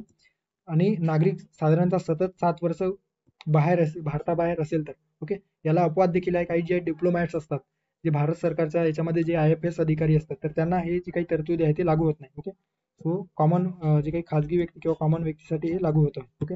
सो वंचितता, त्यानंतर आहे समाप्ती आणि त्याग अशा 3 पद्धतीने ते नागरिकत्व हिरावून घेतला जाऊ शकतो किंवा रद्द होऊ शकतो. सो पर्याय क्रमांक 3 या ठिकाणी 3 वेज आणि पर्याय क्रमांक 2 मध्ये 3 दिलेलं आहे. ओके. सो लक्षात ठेवा पर्याय क्रमांक 2 मध्ये 3 प्रकारे नागरिकत्व हिरावून घेतला जाऊ शकतो किंवा रद्द केला जाऊ शकतो. ओके. त्यानंतरचा प्रश्न आहे युनियन टेरिटरी संदर्भाने या ठिकाणी आपण एक प्रश्न टाकलेला होता. खालील योग्य विधाने विचारात घ्या कारण यावर आयोगाने सातत्याने प्रश्न विचारलेला आहे. ओके. इव्हन पूर्व परीक्षेत देखील विचारलेला आहे. मुख्य परीक्षेत तर यावर हमखास प्रश्न असतो मात्र पूर्व परीक्षेत देखील कंबाईंड पूर्व परीक्षा असेल किंवा राज्यसेवा पूर्व परीक्षा असेल तर त्यावर प्रश्न विचारलेला आहे. दिलेला आहे 1953 मध्ये फाजल अली कमिशन नियुक्त करण्यात आले. ब आहे या समितीचे सदस्य KM पन्नीकर व H कुंजरू हे होते. त्यानंतर क दिलेला आहे या समितीने 14 राज्य व 6 केंद्रीय प्रदेशांची किंवा केंद्रशासित प्रदेशांची निर्मिती करण्याची शिफारस केली. ओके. सो कुठला स्टेटमेंट या ठिकाणी योग्य असणार आहे किंवा बरोबर असणार आहे. ओके. सो 3 स्टेटमेंट दिलेलं आहे.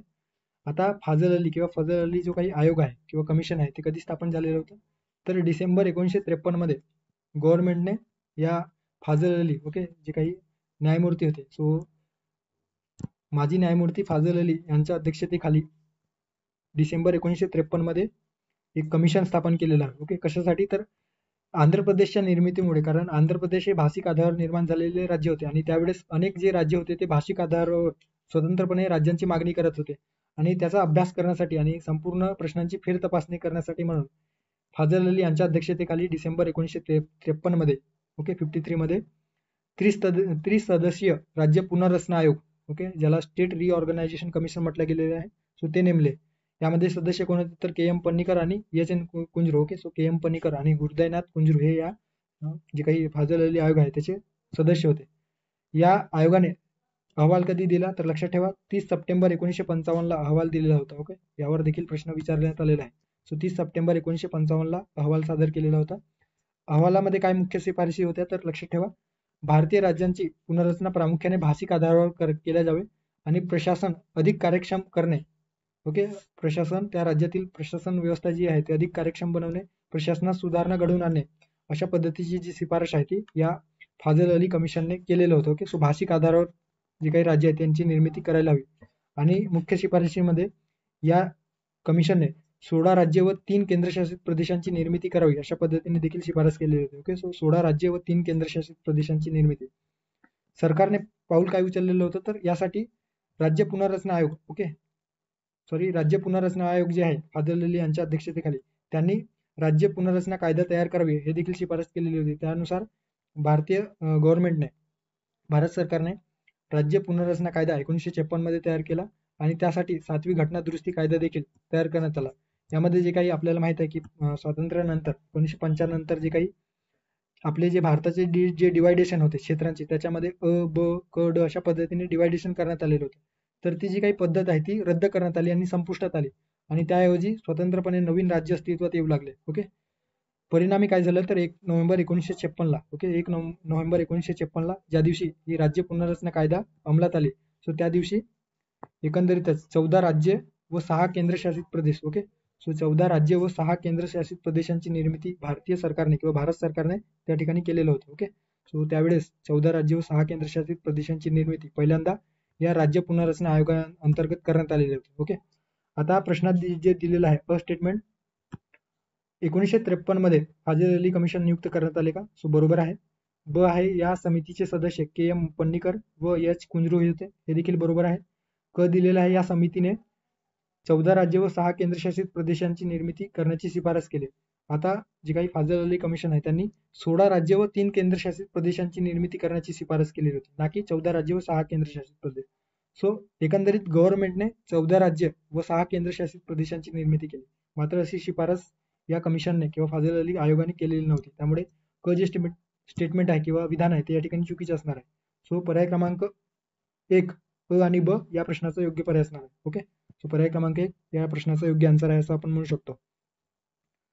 त्यानंतरचा प्रश्न आहे, भारतीय राज्यघटनेच्या कोणत्या अनुच्छेदात फंडामेंटल राईट संदर्भाने प्रश्न या ठिकाणी आपण बघणार आहोत. ओके, सो मूलभूत हक्क, त्या अंतर्गत पहिला प्रश्न या ठिकाणी विचारण्यात आलेला आहे, भारतीय राज्यघटनेच्या कोणत्या अनुच्छेदात सदसद विवेक बुद्धीने मुक्तपणे धर्माचे आचरण किंवा एखाद्या धर्माचा प्रसार करण्याची तरतूद आहे? ओके, अनुच्छेद 26, अनुच्छेद 27, अनुच्छेद 28, अनुच्छेद 25. ओके, सो धर्मनिरपेक्षता किंवा जे काही धार्मिक स्वातंत्र्य संदर्भाने आपल्या भारतीय राज्यघटनेमध्ये जो अधिकार प्रदान करण्यात आलेला आहे तो संविधानातील अनुच्छेद 25 ते 28, ओके, कलम 25 ते 28 मध्ये धर्माच्या स्वातंत्र्याशी संबंधित जे तरतुदी आहेत त्यांचा समावेश करण्यात आलेला आहे. यामध्ये प्रत्येक नागरिकाला त्याचा धर्म आचरण करण्याचा, त्याच्या धर्माचा प्रसार करण्याचा तसेच स्वातंत्र्य प्रदान करतात. सोबतच सार्वजनिक सुव्यवस्था, नैतिकता आणि आरोग्याच्या दृष्टीने या धर्म कुठल्याही पद्धतीने देशामध्ये अस्थैर्य निर्माण करणार नाही. ओके, एकंदरीत देशातील जे काही शांतता आहे ते भंग करणार नाही याची देखील काळजी या ठिकाणी घेण्यात आलेली आहे. ओके, अनुच्छेद 25 मध्ये अर्थात कलम 25 मध्ये काय दिलेलं आहे तर सदसद विवेकाचे स्वातंत्र्य, धर्माचे मुक्त व्यवसाय किंवा आचरण आणि प्रचार करण्याचे स्वातंत्र्य. ओके, सो एखाद्या जे काही धर्म स्वीकारण्यासाठी आपल्या विवेक बुद्धीचा वापर करून कुठला धर्म योग्य कुठला धर्म अयोग्य हे आपल्याला स्वातंत्र्य जे आहे ते आपल्या कॉन्स्टिट्यूशनने दिलेलं आहे. ओके, सो कलम 25 मध्ये दिलेलं आहे आणि तेच या प्रश्नात विचारलेलं होतं. ओके, सो पर्याय क्रमांक 4 कलम 25 किंवा अनुच्छेद 25 या प्रश्नाचा योग्य पर्याय असणार आहे. ओके, त्यानंतर आहे, आता या ठिकाणी मर्यादा देखील दिलेली आहे. सदसद विवेकाची स्वातंत्र्य तसेच त्यांचा धर्म मोकळेपणाने व्यवसाय करण्याचे किंवा धर्मांतर्गत आचरण आणि प्रचार करण्याचे स्वातंत्र्य भारतीय नागरिकांना प्राप्त झालेलं आहे. ओके, आणि हे जे काही अधिकार आहेत एकंदरीतच भारतीय नागरिक तसेच परकीय नागरिकांना देखील प्राप्त झालेलं आहे. मात्र यामध्ये काही मर्यादा आहे. सार्वजनिक सुव्यवस्था, नैतिकता, आरोग्याच्या अधीन असलेल्या ज्या काही गोष्टी आहेत ते जर धोक्यात येत असतील सो अशा वेळेस राज्य या आचरणाशी काही प्रमाणात बंदी देखील किंवा प्रतिबंध देखील घालू शकते. हे या ठिकाणी मर्यादा किंवा जे काही लिमिटेशन आहे ते दिलेलं आहे. अनुच्छेद 26 अंतर्गत काय दिलेलं आहे तर धार्मिक व्यवहार व्यवस्थापनाचे स्वातंत्र्य. ओके, धर्माचे व्यवस्थापन करणे, मॅनेजमेंट ऑफ रिलीजन, हे कलम 25 मध्ये दिलेलं आहे. ओके, सो धर्माचे व्यवस्थापन हा कीवर्ड लक्षात ठेवा, कलम 26. ओके, त्यानंतर आहे अनुच्छेद 27 मध्ये काय दिलेलं आहे तर कोणत्याही विशिष्ट धर्माच्या प्रचारासाठी कर भरण्यापासून स्वातंत्र्य. ओके, आता या ठिकाणी कर दिलेला आहे.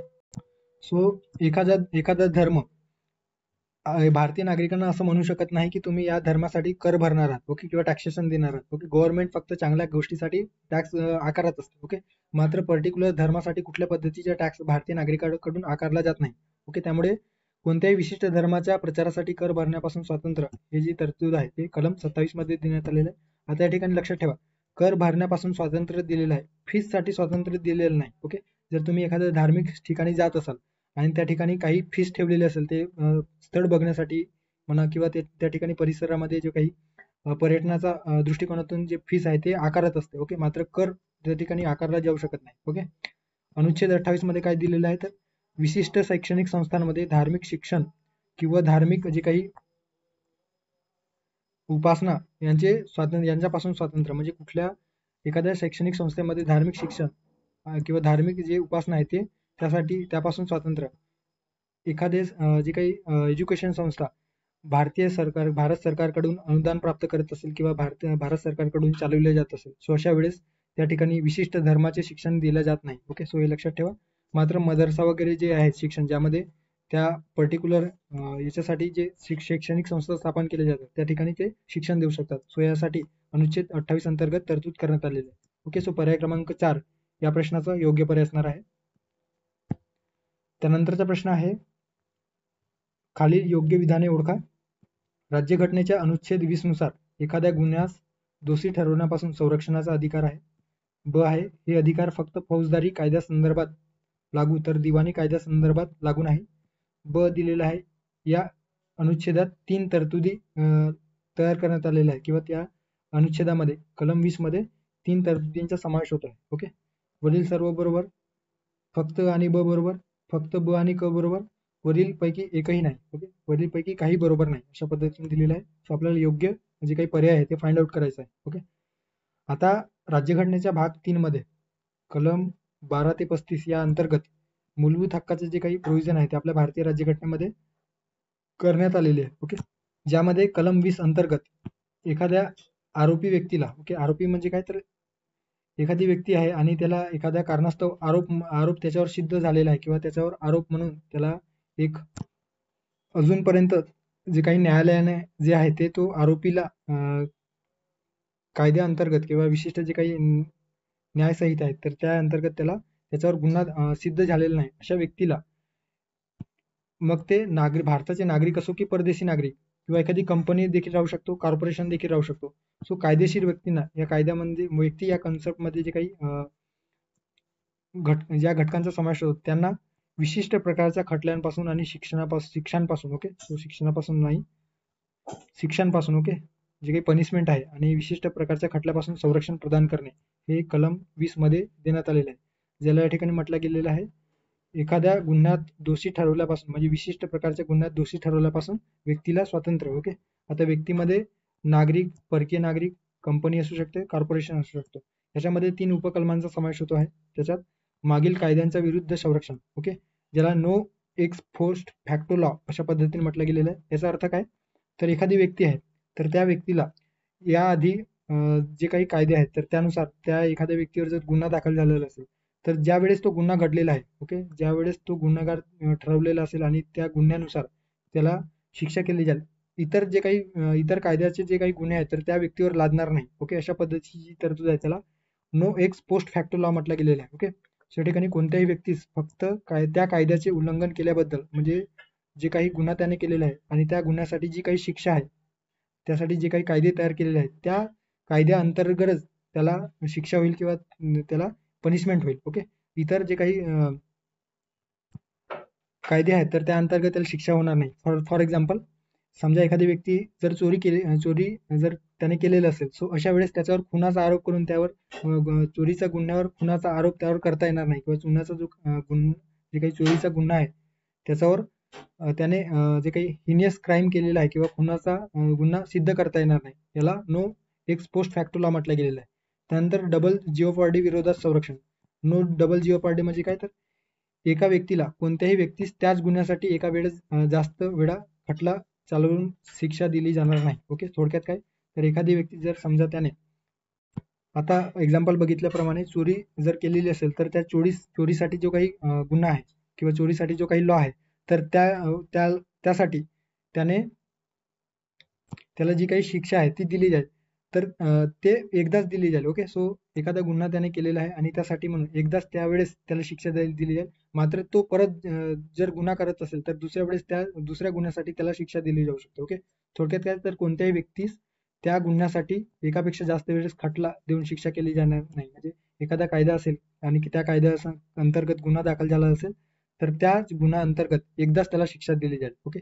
जर त्याने परत दुसरा जो काही क्राईम आहे ते केलेला असेल, सो अशा वेळेस त्या दुसऱ्या क्राईमसाठी दुसऱ्या गुन्ह्यासाठी दुसऱ्या कायद्यानुसार त्याला शिक्षा दिली जाऊ शकते. ओके. स्वसाक्षीकरणाविरुद्ध, ओके, ज्याला नो सेल्फ इन्क्रिमिनेशन म्हटलं गेलेलं आहे.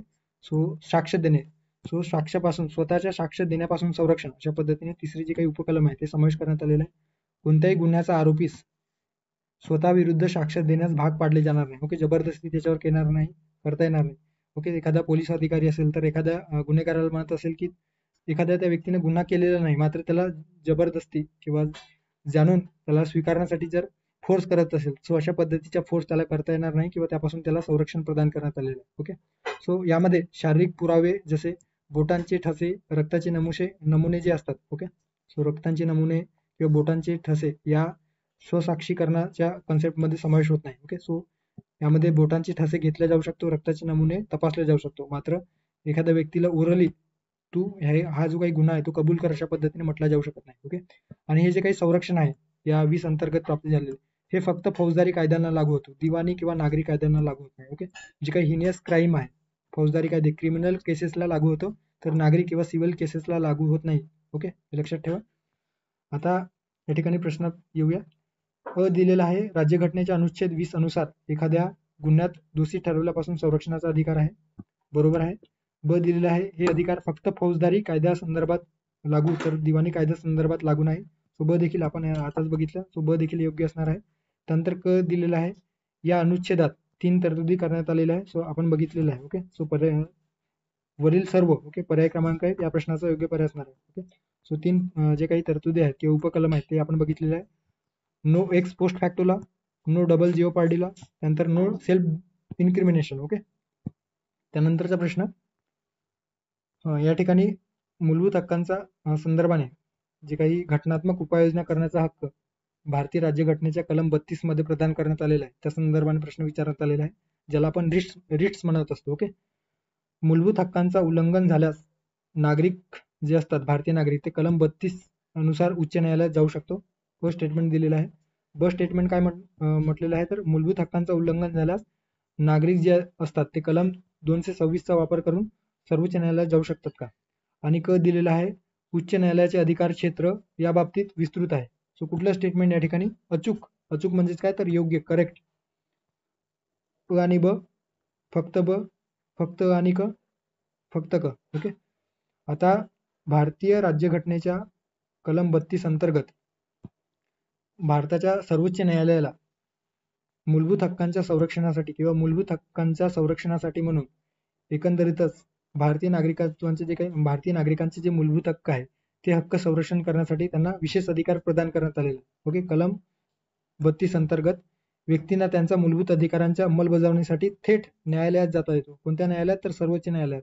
आता आपल्या प्रश्नात दिलेलं होतं की कलम 32 अंतर्गत उच्च न्यायालयात जाता येतो, स्टेटमेंट, सो ते चुकीचे असणार आहे. कलम 32 अंतर्गत सर्वोच्च न्यायालयात जाता येतो. ओके. त्यामुळे स्टेटमेंट या ठिकाणी चुकीचं असणार आहे. सो स्टेटमेंट चुकीचं आहे, त्यामुळे पर्याय क्रमांक 1 आणि 3 या ठिकाणी एलिमिनेट होतो आहे. ओके. त्यानंतर आहे, आता या कलम 32 ला डॉक्टर B.R. आंबेडकर राहतात. बाबासाहेब आंबेडकरांनी काय म्हटलेलं आहे, तर संविधानाचे हृदय व आत्मा आणि सर्वात महत्वाचा भाग अशा पद्धतीने डॉक्टर B.R. आंबेडकर, बाबासाहेब आंबेडकरांनी या संविधानाचा आत्मा याला म्हटलेला आहे. ओके. सर्वोच्च न्यायालय कलम 32 अन्वये, तर उच्च न्यायालयात कलम 226 अन्वये आपण, अर्थात भारतीय नागरिक, आपल्या मूलभूत अधिकारांचं उल्लंघन होत असेल, फंडामेंटल राईटचं उल्लंघन होत असेल, सो अशा वेळेस आपण न्यायालयामध्ये जाऊ शकतो. ओके. आता भारतीय संसदेला, ओके, जे काही संसद आहे ते कलम 32 अंतर्गतच भारतीय संसदेला कोणत्याही न्यायालयाला अशा पद्धतीने रीट जारी करण्याचा अधिकार प्रदान केलेला आहे. ओके. सो संसदेला वाटलं की एखाद्या न्यायालयाला किंवा दुय्यम न्यायालयाला देखील रिट्स मध्ये जे काही नागरिकत्व, जे नागरिक असतात ज्यांचे मूलभूत हक्क हिरावून घेतले जातो आहे किंवा मूलभूत हक्कावर गदा येतोय, सो असे व्यक्ती त्या दुय्यम न्यायालयामध्ये देखील रीट याचिका दाखल करू शकतात. असं जर संसदेला वाटला तर त्या पद्धतीने ते कायदे करून तो रीट जो काही जारी करण्याचा अधिकार आहे तो इतर न्यायालयाला देखील देऊ शकतात. ओके, हे देखील या ठिकाणी दिलेलं आहे. सो लक्षात ठेवा, यावर प्रश्न अद्याप विचारलेला नाही, मात्र विचारले जाण्याची शक्यता आहे. सो आतापर्यंत तशी तरतूद संसदेने केलेली नाही, त्यामुळे फक्त supreme court, okay, so supreme court आणि हायकोर्ट म्हणजे सर्वोच्च न्यायालय आणि उच्च न्यायालय वगळता इतर कोणत्याही न्यायालयाला रीट याचिका किंवा रीट संदर्भाने जे काही खटले आहेत ते दाखल करता येत नाही. 1950 पूर्वी कलकत्ता, बॉम्बे आणि मद्रास, ओके, कलकत्ता, मुंबई आणि मद्रास या उच्च न्यायालयाला रीट जारी करण्याचा अधिकार होता. ओके, आता रीट संदर्भाने थोडक्यात या ठिकाणी बघणार आहोत. जे काही तरतुदी दिलेल्या आहेत 5 प्रकारचे, ज्याच्यामध्ये बंदी प्रात्यक्षिकरण, लक्षात ठेवा, स्क्रीनशॉट घेऊन ठेवा. ओके, बंदी प्रात्यक्षिकरण ज्याला हेबियस कार्पस म्हटलं गेलेलं आहे, आणि हे जे काही कंसात दिलेले जे वर्ड आहेत ते लॅटिन वर्ड्स आहेत. ओके, बंदी प्रात्यक्षिकरण काय, तर एखाद्या व्यक्तीला जर पोलिसांनी अटक केली तर त्या अटक केलेल्या व्यक्तीला 24 तासाच्या आत जे काही ज्या ठिकाणी त्या व्यक्तीवर खटला दाखल करणार आहेत अशा सक्षम न्यायाधिकारी किंवा न्यायाधीशापुढे त्याला हजर करणे हे त्या पोलीस अधिकाऱ्यावर किंवा एकंदरीत त्या कायदेशीर व्यक्तीवर बंधनकारक असतो. ओके, आणि जर त्या व्यक्तीने तशा पद्धतीच्या त्याला न्यायालयासमोर 24 तासाच्या आत त्या एखाद्या न्यायालयासमोर हजर केले नाही तर अशा वेळेस जी पीडित व्यक्ती असते ती व्यक्ती किंवा तिचे नातेवाईक त्या पोलीस अधिकाऱ्याला किंवा इतर जे काही कायदेशीर अधिकारी आहेत त्याला जाब विचारू शकतो. ओके, आणि त्याच्या विरोधात बंदी प्रत्यक्षीकरण हा जो काही खटला आहे तो एकंदरीत सर्वोच्च न्यायालयात किंवा उच्च न्यायालयात दाखल केला जाऊ शकतो. परमादेश म्हणजे काय, तर ज्याला मंडामास म्हटलं गेलेलं आहे, तर कनिष्ठ न्यायालयाला किंवा एखाद्या व्यक्तीला इन द सेन्स जे काही सार्वजनिक जे लवाद असतात, ऍडमिनिस्ट्रेटिव्ह ट्रिब्युनल असतात, त्यांना वैधानिक कर्तव्य पार पाडण्यासाठी, ओके, वैधानिक कर्तव्य, ओके, सो या ठिकाणी परमादेश म्हणजे काय, तर कनिष्ठ न्यायालय असेल किंवा सार्वजनिक व्यक्ती जे ऑफिसर्स वगैरे आहेत, ओके, ज्यामध्ये गव्हर्नमेंट ऑफिसर्स असतात, वैधानिक कर्तव्य पार पाडण्यासाठीचे जे काही आदेश आहेत ते आदेश सर्वोच्च न्यायालय किंवा उच्च न्यायालयाद्वारे दिले जाऊ शकतो. ओके, सो त्याला मंडामास म्हटलं गेलेलं आहे, म्हणजे आदेश देणे. प्रतिषेध म्हणजे प्रोहिबिशन, ज्याला प्रतिबंध देखील म्हटला जातो. तर कनिष्ठ न्यायालय एखादा मूलभूत हक्कासंदर्भाचा जो काही खटला आहे तो त्याच्या अधिकार क्षेत्राबाहेर असेल, ओके, आपण बघितलेलं आहे 232 अंतर्गत सर्वोच्च न्यायालय आणि 226 अंतर्गत उच्च न्यायालय, या व्यतिरिक्त जर एखादी व्यक्ती दुय्यम न्यायालयामध्ये जाऊन मूलभूत हक्कासंदर्भाने याचिका दाखल करत असेल, सो अशा वेळेस खटले बाहेरचे जे काही एकंदरीत जे अधिकार क्षेत्राबाहेर खटले चालवण्यास प्रतिबंध करण्याचं जे काही कार्य आहे ते या कलम 32 आणि 226 अंतर्गत प्रदान करण्यात आलेला आहे. ओके, सो त्याला प्रोहिबिशन म्हटलं गेलेलं आहे. आणि वरिष्ठ न्यायालय या कनिष्ठ न्यायालयाला अशा पद्धतीचे आदेश देऊ शकतो. त्यानंतर आहे उत्प्रेक्षण, ज्याला सरसेरोरी म्हटलं गेलेलं आहे. ओके, आता प्रोहिबिशन आणि सरसेरोरी ज्याला प्रतिषेध आणि उत्प्रेक्षण अशा पद्धतीने मराठीत म्हटलं गेलेलं आहे. सो हे दोन्ही सिमिलर आहे, मात्र याच्यामध्ये डिफरन्स लक्षात ठेवा. प्रोहिबिशन जी असते ते एकंदरीतच न्यायालयामध्ये खटला दाखल व्हायच्या आधी, ओके, कनिष्ठ न्यायालयात तो खटला दाखल व्हायच्या आधी तशा पद्धतीचा प्रतिबंधात्मक खटला वरिष्ठ न्यायालयाकडून कनिष्ठ न्यायालयाला जाऊ शकतो. ओके, सो खटला त्या ठिकाणी चालवला जात नाही. आणि उत्प्रेक्षण म्हणजे काय, तर सरसेरोरी, याच्यामध्ये कनिष्ठ न्यायालय किंवा जे काही इतर लवाद आहे सो याच्यामध्ये प्रलंबित असलेले जे मुद्दे आहेत आणि जे प्रलंबित असलेले जे खटले आहेत आणि त्या ठिकाणी जर मूलभूत हक्कांचा भंग होतोय अशा पद्धतीचा जर निष्कर्ष निघत असेल, सो अशा वेळेस कनिष्ठ न्यायालयाला किंवा ऍडमिनिस्ट्रेटिव्ह ट्रिब्युनलला सर्वोच्च न्यायालय किंवा उच्च न्यायालय म्हणजे वरिष्ठ न्यायालय आदेश देऊ शकतो की जो काही खटला आहे तो वरिष्ठ न्यायालयाकडे वर्ग करावा. ओके, म्हणजे वरिष्ठ न्यायालयाकडे पाठवा किंवा तुम्ही तशा पद्धतीने प्रमाणपत्र सादर करा, अशा पद्धतीने ज्याला सर्शिओरी म्हटलं गेलेलं आहे. ओके, आणि अधिकारपृष्ठ म्हणजे काय, तर ज्याला कोवॉरंट म्हटलं गेलेलं आहे. एखाद्या व्यक्तीने विशिष्ट सार्वजनिक पद बेकायदेशीर धारण केलेलं असेल, ओके, अलीकडे तुम्ही बघू शकता जे काही आपल्या महाराष्ट्रामध्ये जे चर्चेत आहेत, ओके, पूजा खेडकर IAS अधिकारी, त्या संदर्भाने आपण रोज वृत्तपत्रामध्ये किंवा न्यूज चॅनल्समध्ये आपण बघत आहोत. सो अशा व्यक्तीने बेकायदेशीररित्या जर एखादा पद धारण केलेलं असेल, सो अशा व्यक्तीने जर त्याच्यावर सिद्ध झालेलं आहे की ते बेकायदेशीररित्या त्याने पद धारण केले आहे तर ते प्रश्न उपस्थित करण्याचे कार्य या माध्यमातून एखादी व्यक्ती सर्वोच्च न्यायालय किंवा उच्च न्यायालयामध्ये जाऊ शकतो. ओके, सो अशा पद्धतीने ठिकाणी रीट याचिका आपण बघितलेलं आहे. सर्शिओरी, त्यानंतर आहे कोवारंटो, हेबियस कार्पस, मंडामन्स आणि प्रोहिबिशन. ओके, प्रोहिबिशन याला प्रतिबंध देखील म्हटलं गेलेलं आहे. ओके, आता या ठिकाणी जे दिलेलं आहे व्याप्ती दिलेली आहे. ओके, एकंदरीत या रीट्स काढण्याचा जो काही व्याप्तीस आहे त्याच्या व्याप्तीमध्ये उच्च न्यायालयाने मूलभूत हक्कांच्या अंमलबजावणीसाठी इतर कोणत्याही हेतूसाठी रीट जारी करू शकतात. ओके, सो थोडक्यात काय तर जे काही रीट याचिका जारी करण्याचा जो काही अधिकार आहे तो कलम 32 अंतर्गत सुप्रीम कोर्ट आणि कलम 226 अंतर्गत हायकोर्ट, त्यातल्या त्यात हायकोर्टला सुप्रीम कोर्टाच्या पेक्षा किंवा सुप्रीम कोर्टापेक्षा त्याची व्याप्ती जास्त आहे, कारण मूलभूत हक्कांच्या संदर्भाने उच्च न्यायालय रीट याचिका दाखल करू शकतो. मात्र त्यासोबतच मूलभूत हक्कांच्या संदर्भाने रीट याचिकेबरोबर इतर जे काही आदेश आहेत ते देखील देऊ शकतात. ओके, सो त्या व्यतिरिक्त जे काही आदेश आहे किंवा रीट याचिका व्यतिरिक्त जे इतर जे आदेश आहेत किंवा अधिकार क्षेत्रांतर्गत जे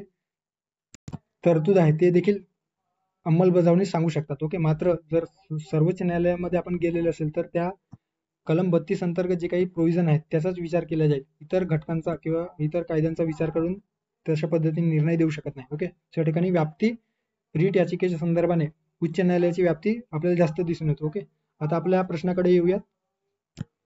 अविधान दिलेलं आहे. मूलभूत हक्कांचा उल्लंघन झाल्यास कलम 32 अंतर्गत उच्च न्यायालयात जाता येतो का? ब दिलेला आहे. मूलभूत हक्कांचा उल्लंघन झाल्यास नागरिक कलम 226 अंतर्गत सर्वोच्च न्यायालयात जातो का? तर अ आणि ब दोन्ही स्टेटमेंट चुकीचं आहे. ओके, अल्टरनेट केलेलं आहे. आणि क स्टेटमेंट दिलेलं आहे. उच्च न्यायालयाचे अधिकार क्षेत्र या बाबतीत अर्थात रीट्सच्या बाबतीत विस्तृत आहे. सो क जे स्टेटमेंट आहे ते या ठिकाणी योग्य असणार आहे. ओके, सो फक्त क पर्याय क्रमांक 4 या प्रश्नाचा योग्य पर्याय असणार आहे. ओके, आपल्याला अचूक विचारलेलं होतं, तो पर्याय क्रमांक 4 या प्रश्नाचा योग्य आन्सर असणार आहे. ओके, त्यानंतरचा प्रश्न आहे भारतीय राज्यघटनेत देण्यात आलेला अनुच्छेद 29 व 32 सॉरी या ठिकाणी 29 व 30 पाहिजे होतं. करेक्शन या ठिकाणी लक्षात एक करेक्शन करून घ्या.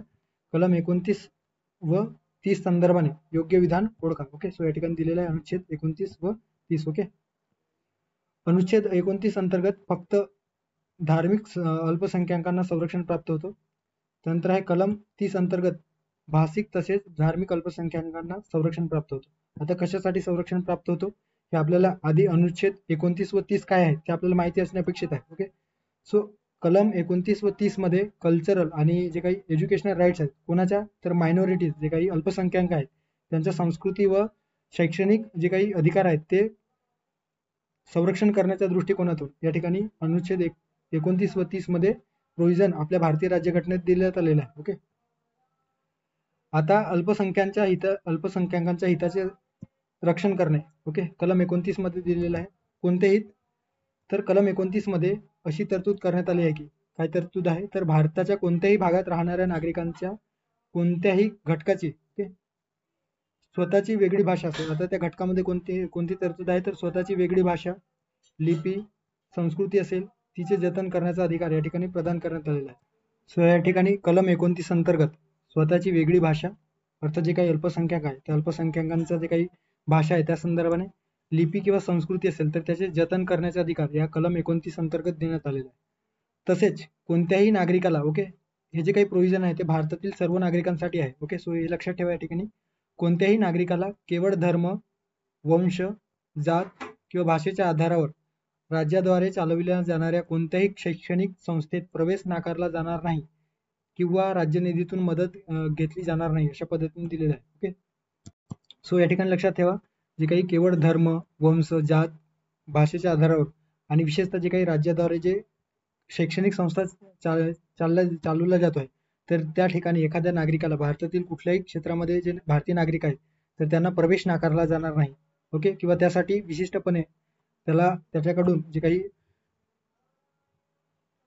राज्य निधीतून मदत देखील त्याला प्राप्त होणार नाही अशा पद्धतीने तरतूद या ठिकाणी दिलेलं आहे. ओके, सो हे दोन प्रोव्हिजन आहेत या ठिकाणी कलम 29 अंतर्गत दोन प्रोव्हिजन दिलेलं आहे. स्वतःची भाषा, लिपी, संस्कृती यांचे जतन करणे आणि धर्म, वंश, जात इत्यादी आधारावर जर एखाद्या राज्याद्वारे चालवल्या जाणाऱ्या शैक्षणिक संस्थेमध्ये एखाद्या व्यक्तीला प्रवेश नाकारला जात असेल तर अशा वेळेस ते मूलभूत हक्कांचे उल्लंघन होत आहे अशा पद्धतीने कन्सिडर केलं जाईल. ओके, आता यावर आयोगाने राज्यसेवा पूर्व परीक्षा 2020 मध्ये प्रश्न विचारलेला होता, तो लक्षात ठेवा.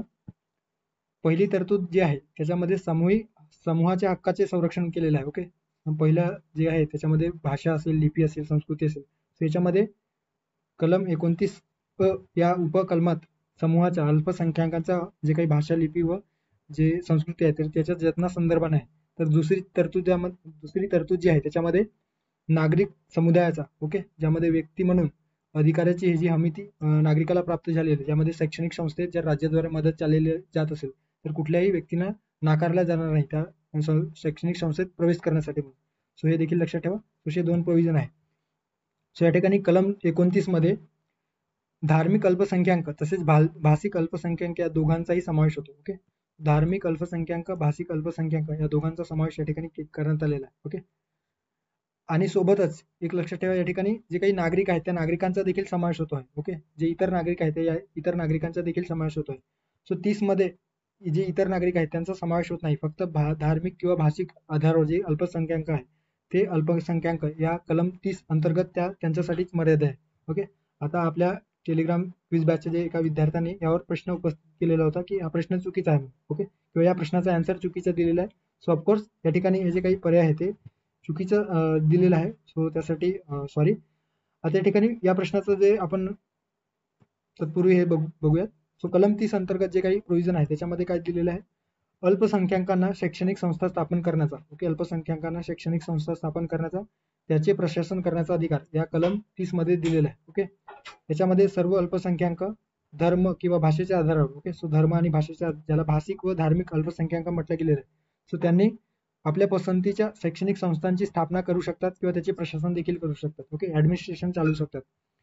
अल्पसंख्याकांच्या शैक्षणिक संस्थेत कोणत्याही मालमत्तेच्या सक्तीच्या संपादनासाठी राज्याने निश्चित केलेली जी काही नुकसान भरपाई आहे त्याची रक्कम त्यांनी दिलेल्या अधिकारावर निर्बंध आणणार नाही किंवा रद्द करणार नाही अशा पद्धतीने दिलेलं आहे. ओके, सो थोडक्यात काय तर एखाद्या संस्थेसाठी किंवा एखाद्या अल्पसंख्याक समुदायासाठी शैक्षणिक संस्था स्थापन करायचं आहे आणि त्यावेळेस मालमत्तेच्या जी काही शक्ती आहे ते मालमत्तेच्या जे काही सक्तीच्या संपादनासाठी म्हणजे एखादे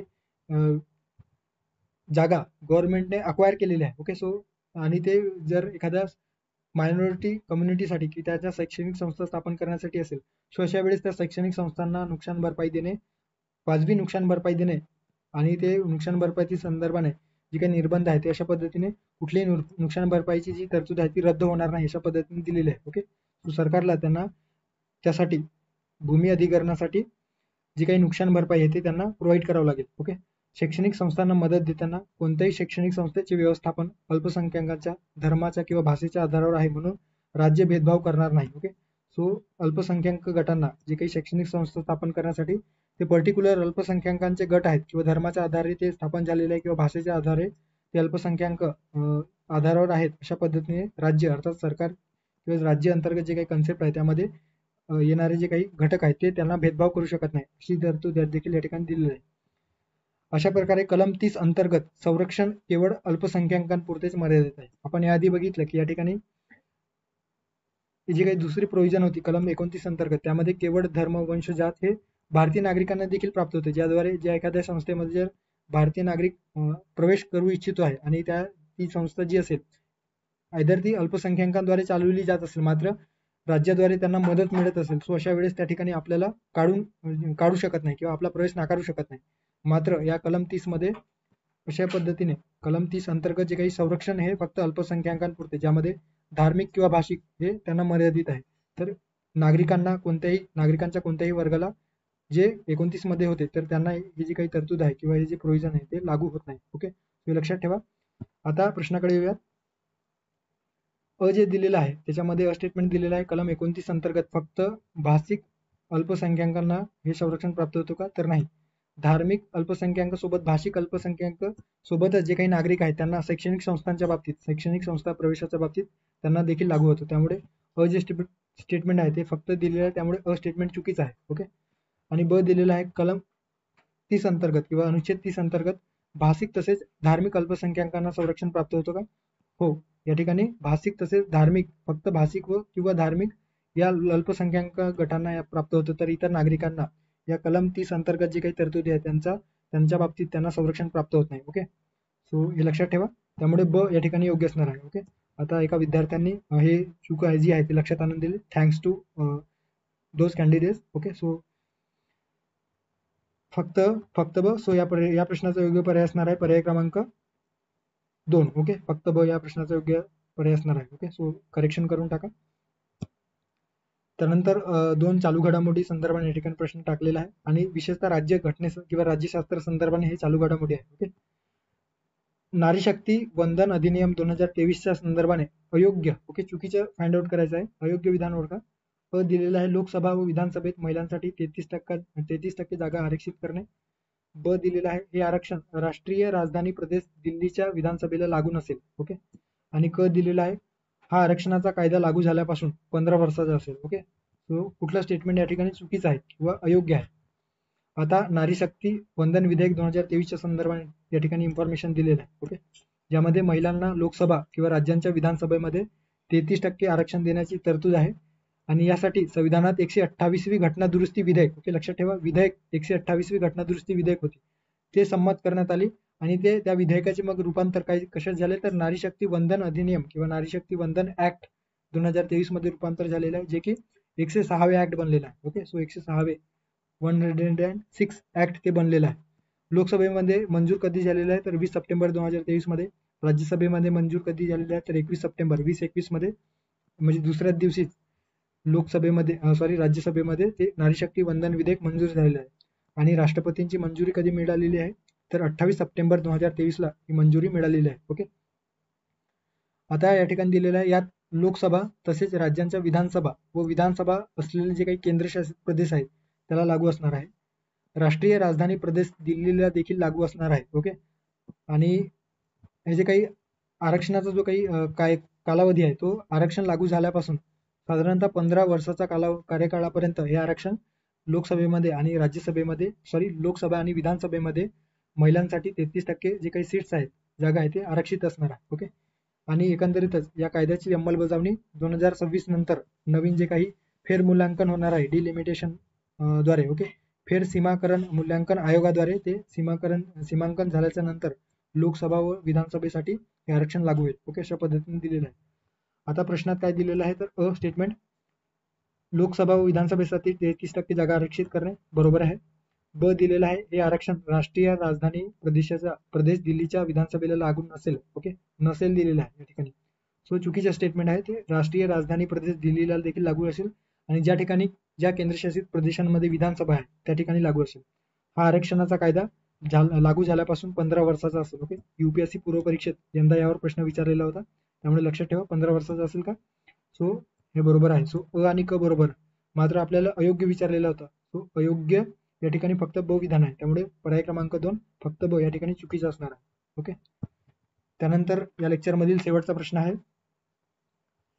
आणि जवळपास आपण 1 तासापेक्षा जास्त लेक्चर हे झालेलं आहे. ओके, सो तुम्ही फास्ट रिव्हिजन किंवा फास्ट पद्धतीने 1.5च्या स्पीडने किंवा 2च्या स्पीडने हे लेक्चर बघू शकता. ओके, कौटुंबिक हिंसाचार आणि मालमत्तेचे हक्क यासारख्या मुद्द्यांवर महिलांच्या समस्या सोडवण्यासाठी नारी अदालत हा जो काही उपक्रम आहे तो केंद्र सरकारने खालीलपैकी कोणत्या राज्यात ऑगस्ट 2023 मध्ये प्रायोगिक तत्वावर सुरू केलेला आहे, अशा पद्धतीने या ठिकाणी दिलेला आहे. उत्तर प्रदेश आणि बिहार, पंजाब आणि हरियाणा, महाराष्ट्र आणि तेलंगणा, आसाम आणि Jammu Kashmir. Okay, so August 2023 मध्ये सर्वप्रथम पहिल्यांदा प्रायोगिक तत्वावर जे काही नारी अदालत आहे, ज्याला वुमन्स कोर्ट म्हटला जातो आहे, तर ते कुठे सुरू झालेलं आहे तर लक्षात ठेवा ऑगस्ट 2023 मध्ये आसाम आणि जम्मू काश्मीर मधील प्रत्येकी 50 गावांमध्ये या नारी अदालतीचे जे काही प्रोव्हिजन आहे किंवा तरतूद आहे किंवा उपक्रम आहे ते सुरू करण्यात आलेले आहे. त्यामुळे पर्याय क्रमांक 4 या प्रश्नाचा योग्य पर्याय असणार आहे. ओके, अशा पद्धतीने पर्याय क्रमांक 4 या प्रश्नाचा योग्य पर्याय असणार आहे.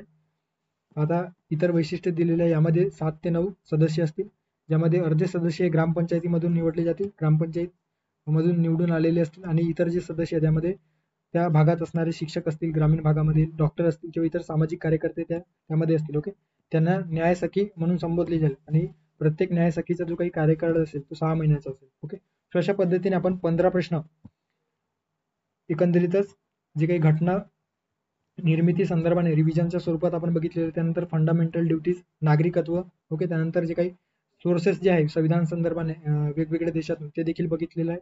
फाजल अली कमिशन या ठिकाणी बघितलेलं आहे. सो रिव्हिजन करणे जास्तीत जास्त आपल्या रिव्हिजन व्हावं त्या पद्धतीने आपण हे जे काही लेक्चर आहे ते तयार केलेलं आहे. ओके, आणि त्यासाठी म्हणून आपण ही जी काही बॅच आहे ती लॉन्च केलेली आहे. ओके, आता या ठिकाणी आपण बॅच संदर्भात थोडक्यात बोलूया. शेड्यूल फर्स्ट वीक आपण बघतो आहोत. यामध्ये आज 17 जुलै 2024 रोजी घटनेची निर्मिती, मूलभूत हक्क आणि जे काही नागरिकत्व आहे, ओके, सिटिझनशिप, त्या संदर्भात आपण या ठिकाणी लेक्चर जे आहे रिव्हिजन स्वरूपात बघितलेलं आहे आणि थ्रू क्विज फॉर्मॅटमध्ये किंवा क्वेश्चनच्या माध्यमातून, प्रश्नांच्या माध्यमातून हे आपण बघितलेलं आहे. ओके, सो डेस इव्हेंट 17 तारखेचा जो काही इनिशिएटिव्ह आहे तो पूर्ण झालेला आहे.